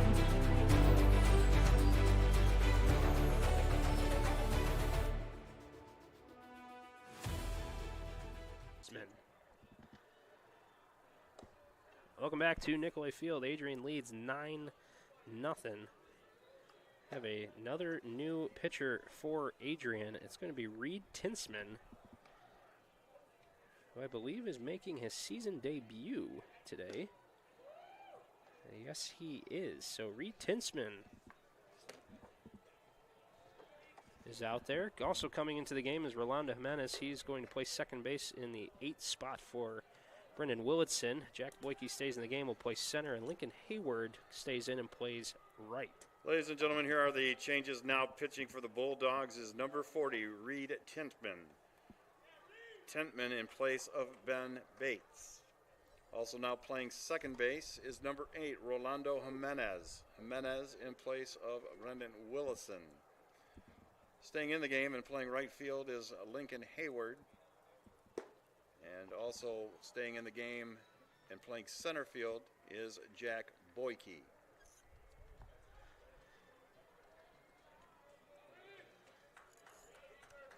Leading off in the top of the 6th inning for Trine is center fielder number 3, Cole Schmidhuber. So Tinsman is on for his season debut. I also believe this is his varsity collegiate debut. And his first pitch to Schmidhuber is fouled off. Scores from around the conference. Hope has come back and has taken a 7-3 lead over Kalamazoo. They're in the bottom of the 5th. Calvin's still trailing Aquinas 6-4 in the bottom of the 5th. And Albion has jumped out to a 4-0 lead over Olivet. That game's in the top of the 7th. Second pitch from Tinsman is a ball, and he bounces back, and another foul ball from Schmidhuber.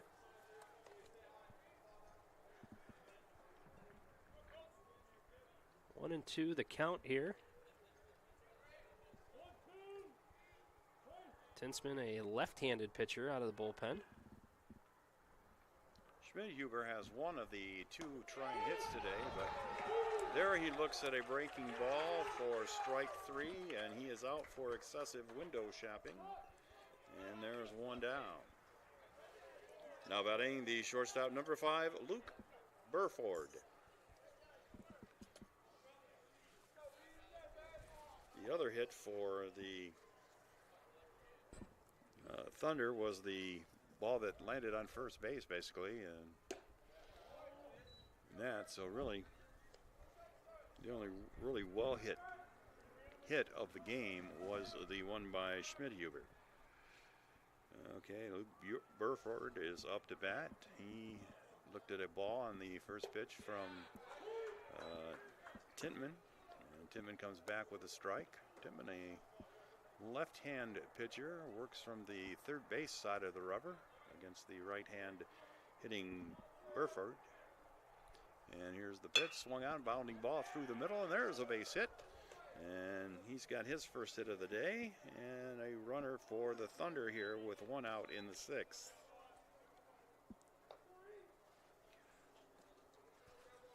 Now batting second baseman number 2, William Taczak.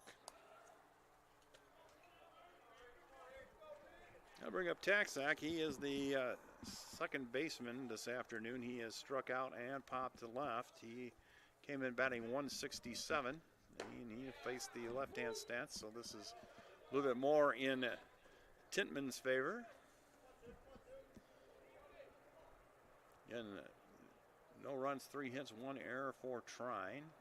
Bulldogs now, as that one is just outside, have 9, 7, and 0 on the board for themselves here, as they try and win their 10th game in the MIAA and move to 10-2, and with Calvin playing Aquinas, if they're able to do that, they will have a slim half-game lead going into the big series this weekend.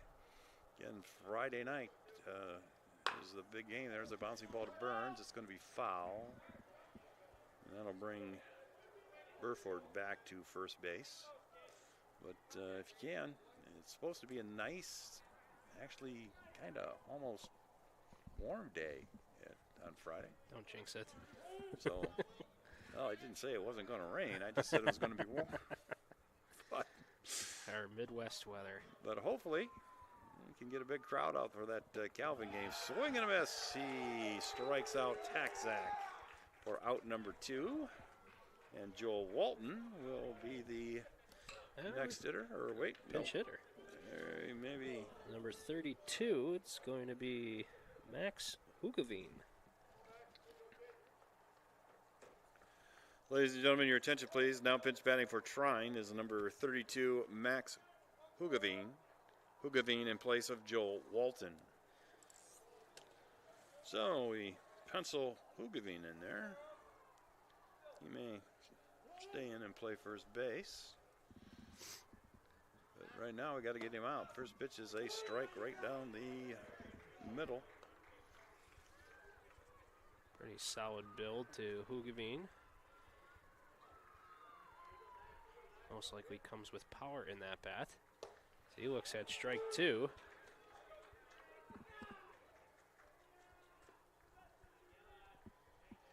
Hugavine hitting .308 this season, 8 hits and 26 at-bats. He's appeared in 12 games. And this one is spiked into the turf, but nice block by David Kedrow. Kept it in front of him. Burford did not offer to go to second, but if he had, he'd had momentum moving towards the throw. So that was textbook way to perform that duty. And now here comes the 1-2 pitch. It's fouled away, and that's going to be maybe soon. We're going to start saying that ball is off the dome. Off the dome, yeah. A lot of work going on out there. They're laying the turf now. The dome is looking good out there. Like we can, minus the dome portion, but as that is still yet to inflate. But everything else with it is in good shape. There's another foul ball into the screen, Mike. We just got the roof open today. Yeah. You know, like they do at the former Sky Dome. I now got its 75th corporate name, so I don't even remember what it's called. But Chase Field in Arizona, bounding ball to Bruder, should be the end of the inning. Long throw, he gets him, and a scoreless inning worked by Reed Tintman. And the inning is over. So the Thunder get no runs on 1 hit. There are no errors, and they leave a man. At the end of 5.5 innings of play, our score remains Adrian College 9 and Trine 0. You'll be back with more from Nicolay Field after we pause for this. You're watching Adrian College Baseball on ACTV. 10 years ago, Adrian College Television set out on a mission to bring the excitement, the passion, and the unforgettable moments of Bulldog athletics to fans everywhere. From the field to the court, from nail-biting finishes to championship victories, ACTV has been there to capture it all. Yeah, Jordan Spear. Happy birthday, buddy. I'm sure. This year, we celebrate a decade of dedication, 10 years of innovation, teamwork, and delivering the energy of Adrian College straight to your screen.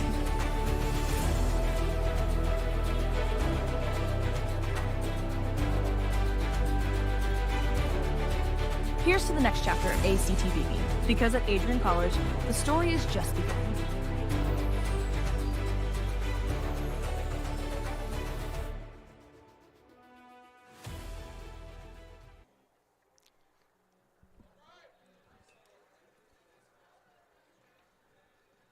Ladies and gentlemen, your attention please. Now playing first base for the Thunder is Max Hugavine. He stays in the game to play first base. Also moving now into third base is number 20, Sam Beckham.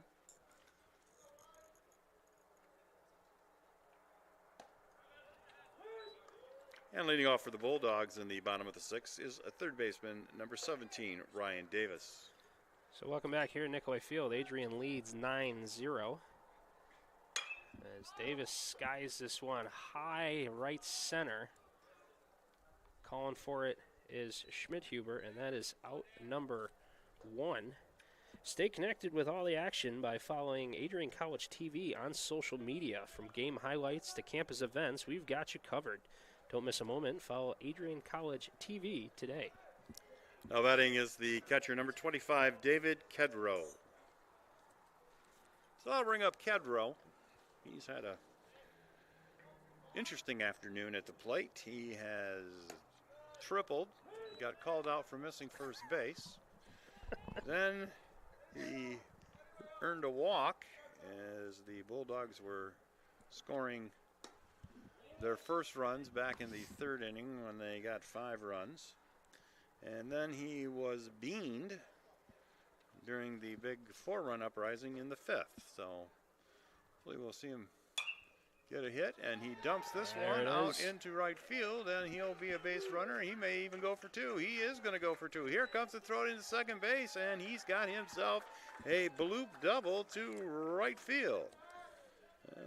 Definitely make him feel better about that triple that he had, and then got taken away. And more importantly, he now becomes what could be a potential game-shortening winning run at second base. We have another pinch hitter for Adrian. Number 20, Daniel Shipman, is coming in for Easton Rogers. Ladies and gentlemen, your attention please. Now pinch batting for Adrian is number 20, Daniel Shipman. Shipman in place of Easton Rogers. So Shipman will get the chance to drive him home. Shipman batting .333 this season, limited action. This is his 7th appearance. He's got 3 hits and just 9 at-bats. And he'll look at a fastball called strike.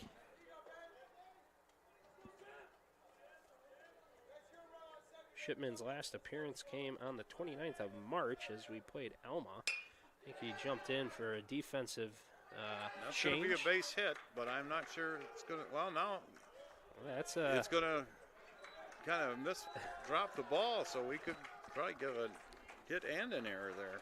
Yep, I agree with that. So a single E9 gets him to second. Kedros coming around to score. That run is going to be earned as he would have scored anyway. That brings up Lincoln Hayward. Now batting the right fielder, number 11, Lincoln Hayward. So 10-0 is our score. We've reached that 10-run threshold. All Adrian needs to do is hold Trine in the top of the 7th. And if they do so, or if they extend their lead, as long as they lead by more than 10 after the top of the 7th, this game will be much shorter than the expected 9 innings. But we get a mound visit, and we are going to go to the Trine bullpen. So a new pitcher soon to come on. We will let you know more about him once he's done with his warm-up pitches. But we will take a short break as Adrian leads 10-0 here in the bottom of the 6th with 1 out and a runner on second. We'll be back with more Adrian College baseball right here on ACTV. Adrian College is shaping the future of higher education and leading the way in innovation and excellence. Ranked first in most innovative schools and second in best value in undergraduate teaching in the Midwest by U.S. News and World Report, Adrian College is recognized for its commitment to innovation, quality education, and affordability.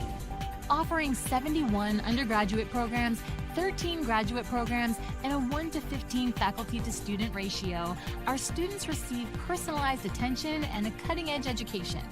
With state-of-the-art facilities, 10 academic institutes, and 50 competitive sports teams, Adrian fosters growth both inside and outside the classroom. From small class sizes to championship-level athletics, we provide the tools and experiences you need to succeed. Join a community that prioritizes your success. Start your journey with us, where your potential is realized. Discover Adrian College. If there was one word I was going to use to describe the communication arts program. Please, now catching for the Thunder is number 33, Dylan Carlquist. Carlquist in place of Preston Henshin. Also pitching for the Thunder is number. If there was one word I was going to use to describe the communication arts program at Adrian College, it would be unique. Students find themselves on the radio, in front of and behind the camera, and directing their own programs. Students learn in a personalized environment that sets them up for a world of opportunities. Are you ready for your moment in the limelight?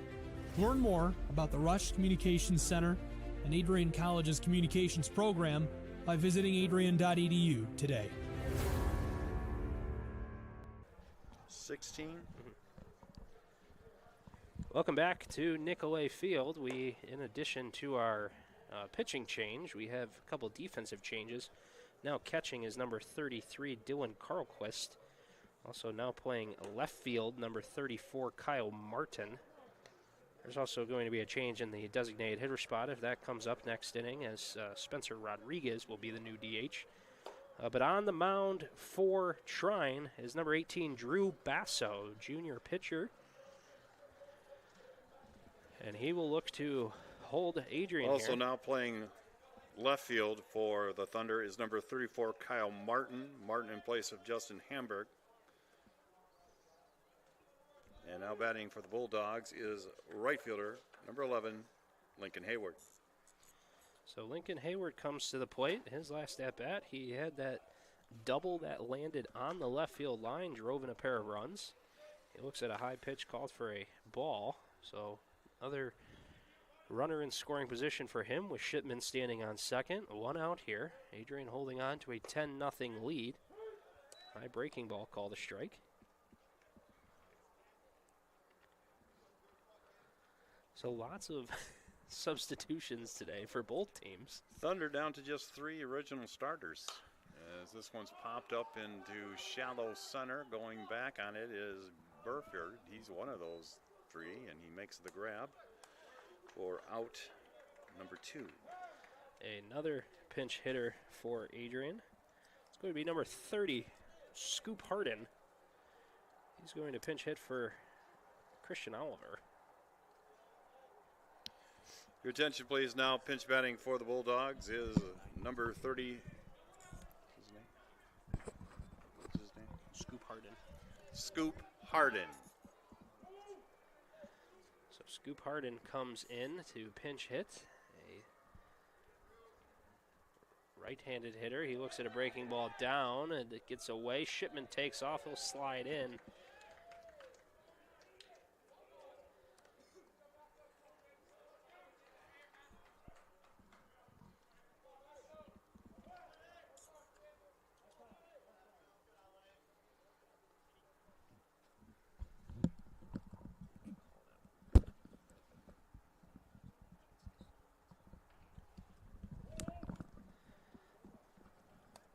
So it'll be a stolen base for Shipman. That ball didn't get far enough away from the catcher to call it a wild pitch or a pass ball. So Harden looks at strike 1. It's just a matter of seeing a chance and taking an extra base. So nice stolen base there for Daniel Shipman. So Drew Basso on the mound. He's making his 10th appearance of the season. He holds a record of 1-1, 11 1/3 innings pitched, an ERA of 13.5. As Harden looks at strike 2 there, he's given up 19 hits, 21 runs, 17 of which are earned. He's got 11 walks with 7 strikeouts. Yeah, Scoop is in the DH spot now for the remainder of the game while he's in here. And with him pinch batting, you said there were only 3 Thunder original starters. We're down to the big 4 at the top of the lineup for the Bulldogs at this point. And Scoop fouls it away, and it's out on 223 right now. On its way to Lansing. 3-2 the count now coming up here. Basso delivers. Ball 4. He'll take his base. So runners at the corners, and up comes Rolando Jimenez. He came in to play second base last inning. Now batting the second baseman, number 8, Rolando Jimenez. This is his first chance this afternoon. Rolando, runners at first and third. Like to get somebody in here, just a little bit of an insurance run. So whoever the 7th inning mystery pitcher is, because we got a couple warming up down there, doesn't have to keep the shutout to end the game. But thinking that the first 6 pitchers are definitely wanting him to conclude with a shutout so they can say, hey, look, we mowed them all down this afternoon. Hey, you get the pitchers get to take batting practice if you shut a team out. That's always the fun part. At least that's what most teams do. So as you can see, there's a lot of pressure coming in.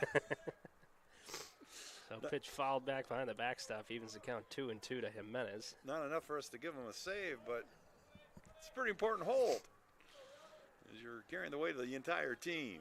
2-2 pitch on the way to Jimenez. He swings and misses, and he strikes him out. So that ends the Bulldogs inning. They get the 1 run they needed on 2 hits, and they leave a couple men.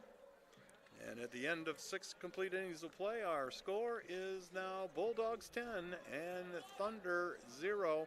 We'll be back with the excitement of the 7th inning. After we pause for this message, you're listening to Adrian College Baseball on ACTV.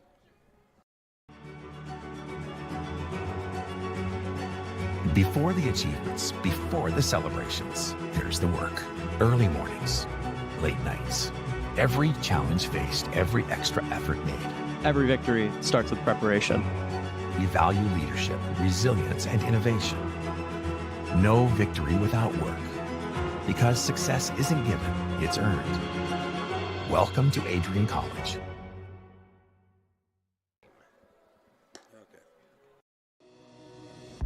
Hi, I'm Aubrey Morgan, the current student government president here at Adrian College. I chose Adrian College because of the campus size. Campus feels like a fun, energetic community where everyone knows each other. If you want to see what Adrian has to offer for you, you can schedule an in-person visit at adrian.edu/campus-visit. Case of Reed Tinsman.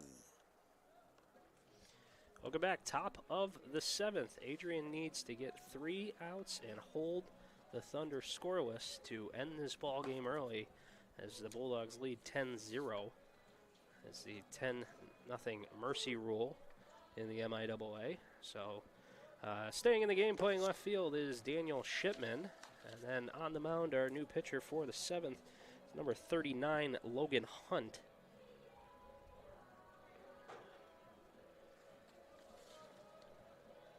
So, and then leading off for Trine is going to be number 20, Sam Beckman, who came in to play third base last inning.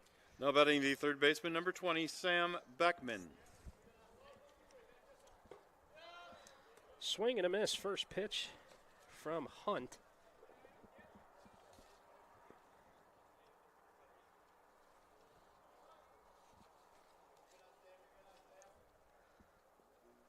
This one is fouled back, and he's quickly ahead 0-2. This is Hunt's 7th appearance of the season. He's tossed 7 2/3 innings, allowing 8 hits, 8 runs, all of which are earned. He's walked 4, struck out 2, holds an ERA of 9.39, and has a 0-1 record to go with that. So 0-2 the count to Beckham. This pitch spiked in the turf. Brings the count 1-2. So with a win, Adrian moves to 10-2 in conference play and will hold the number 1 spot up by half a game against Calvin. And they play Calvin this weekend in a big series, single game at Adrian on Friday, followed by the doubleheader on the road on Saturday. Counts even at 2-2. Checking in on those games from around the conference, Hope still leads Kalamazoo 7-3, top of the 7th. Calvin is tied Aquinas 6-6 as Beckham rips this one up the middle and providing some life here for Trine with a leadoff single. And I'll bring in the new catcher, Dylan Carlquist. Now batting the catcher, number 33, Dylan Carlquist. So like I said, Calvin and Aquinas are now tied 6-6, bottom 6. And Albion has extended its lead over Olivet to 10-2 in the top of the 8th. First pitch to Carlquist misses low, and Kedro is going to come out for a mound visit. I don't know. They might have gotten crossed up on signs and pitches there, so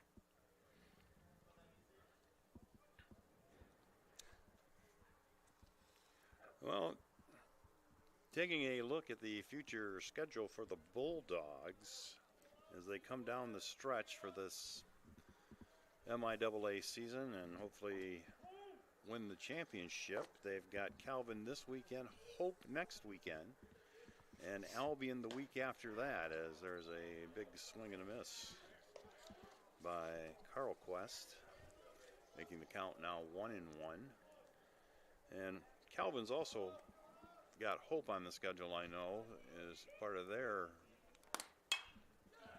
thing, you know, their road down the stretch. And that's always a huge series for them, even though this is kind of a down year for Hope at 3-8 coming into today's play.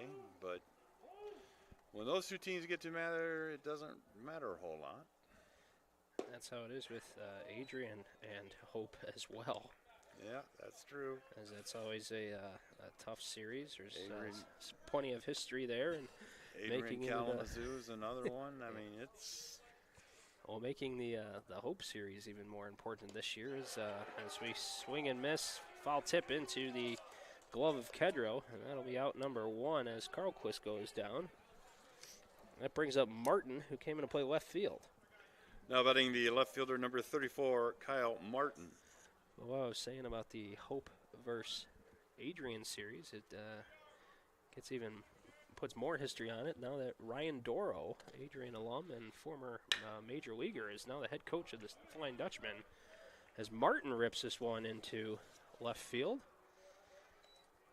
And that puts runners on first and second here with 1 out, and another substitution. This is Spencer Rodriguez coming into DH. Ladies and gentlemen, your attention, please. Pinch batting for the Thunder is number 16, Spencer Rodriguez. Rodriguez in place of Brody Bond. So Rodriguez comes up, 1 out. Runners at first and second. Adrian trying to hold Trine scoreless here to enforce the 10-run mercy rule.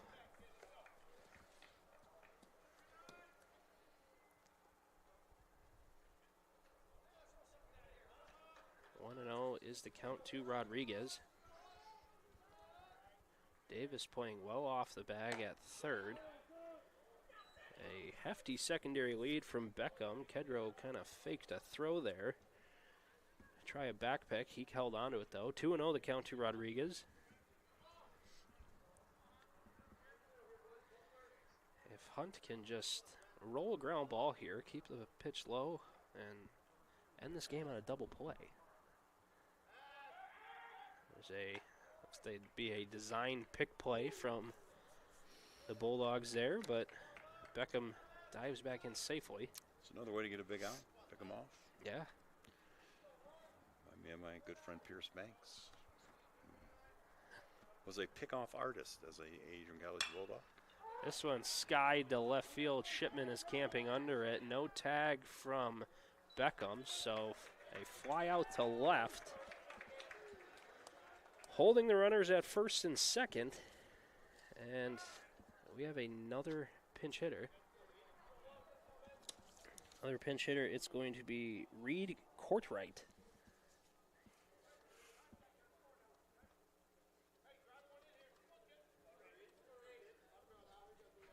So Courtwright in for Du Bois here with 2 outs. Ladies and gentlemen, your attention please. Now pinch batting for Trine is number 31, Reed Courtwright.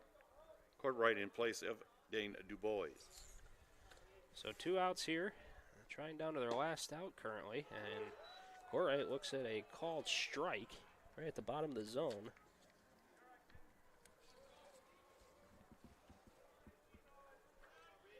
Oh, 0-1 the count. 2 outs. Runners on first and second. Trine needs a run to extend the game. This one, a nice breaking ball from Hunt, catches the outside corner, and Courtwright is down 0-2.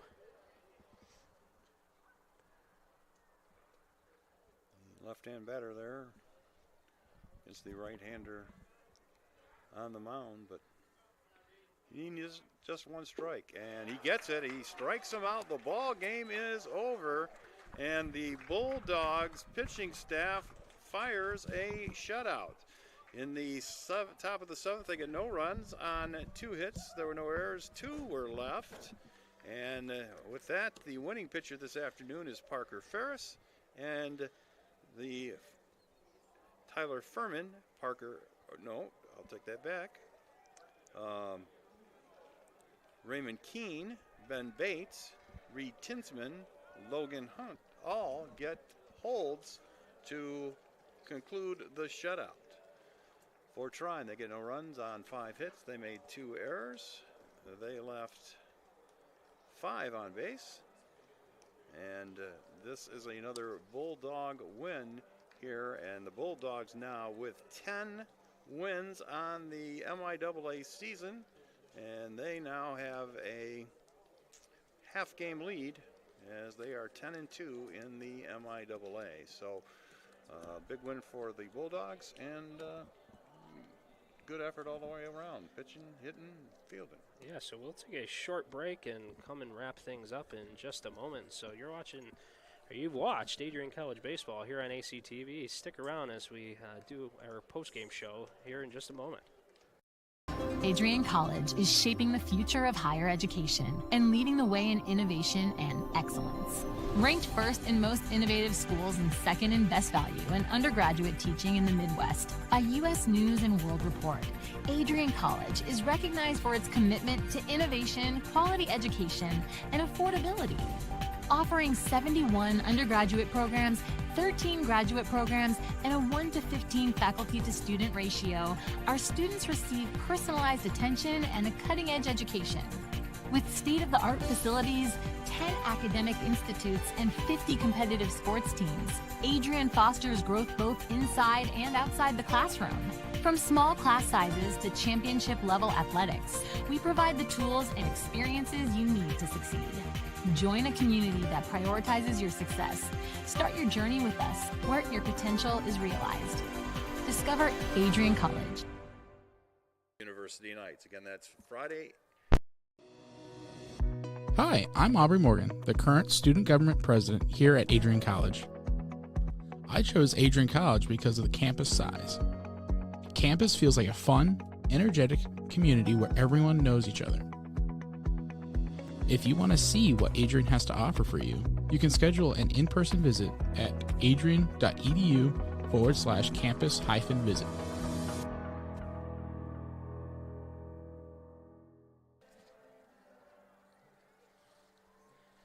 Welcome back, Nicolay Field. Adrian takes this one 10-0. They will sweep the series with Trine. They took game 1 a couple weeks ago, 11-1. Game 2 last Sunday, 17-6. And they win this one 10-0. So 10 runs, 9 hits, no errors for Adrian. 0 runs on 5 hits with 2 errors for Trine. Like we said, Parker Ferris is the winning pitcher. He moves to 1-0 on the season. Henry Williams falls to 0-1 on the year as he suffers the loss from Trine. So big series this weekend coming up with Adrian. They will play Calvin starting on Friday the 18th. It's a single game here at Nicolay Field. And then the doubleheader on the road at Calvin University. That will be on Saturday. Following that weekend will be Hope College next weekend for a 3-game series, and then Albion College the first weekend of May. Adrian currently sitting in first place in the MIAA standings at 10-2. They're looking to hold on to that spot and reclaim the MIAA. They haven't done that in a couple of seasons now. If that's the case, the entire MIAA tournament will be here at Nicolay Field with Adrian holding down the #1 seed, but we still got plenty of baseball left, a couple weeks to go. So Adrian moves to 18-12 on the season, 10-2 in conference play. Craig Rainey picks up his 831st win of his career in this game. Trine moves to 9-20 on the season. They are 3-9 in conference play. So from everyone here at Adrian College, I'm Mike Prang, joined with Dave Van Giesen. And big game Friday night. Big game Friday night. Bulldogs want to get that very first win in that tournament, considering they have to go to Calvin for 2 on Saturday. So if you can, get on out here to Nicolay Field and cheer out your Bulldogs. If not, join us here on ACTV, and we'll have all the action for you starting at 4 o'clock. All right, from everyone here at Adrian College, we thank you for joining us as Adrian defeats Trine University 10-0 to sweep the series here in 7 innings. So thank you for joining us and watching ACTV. We'll see you back here at Nicolay Field on Friday afternoon, 4 p.m. against Calvin University.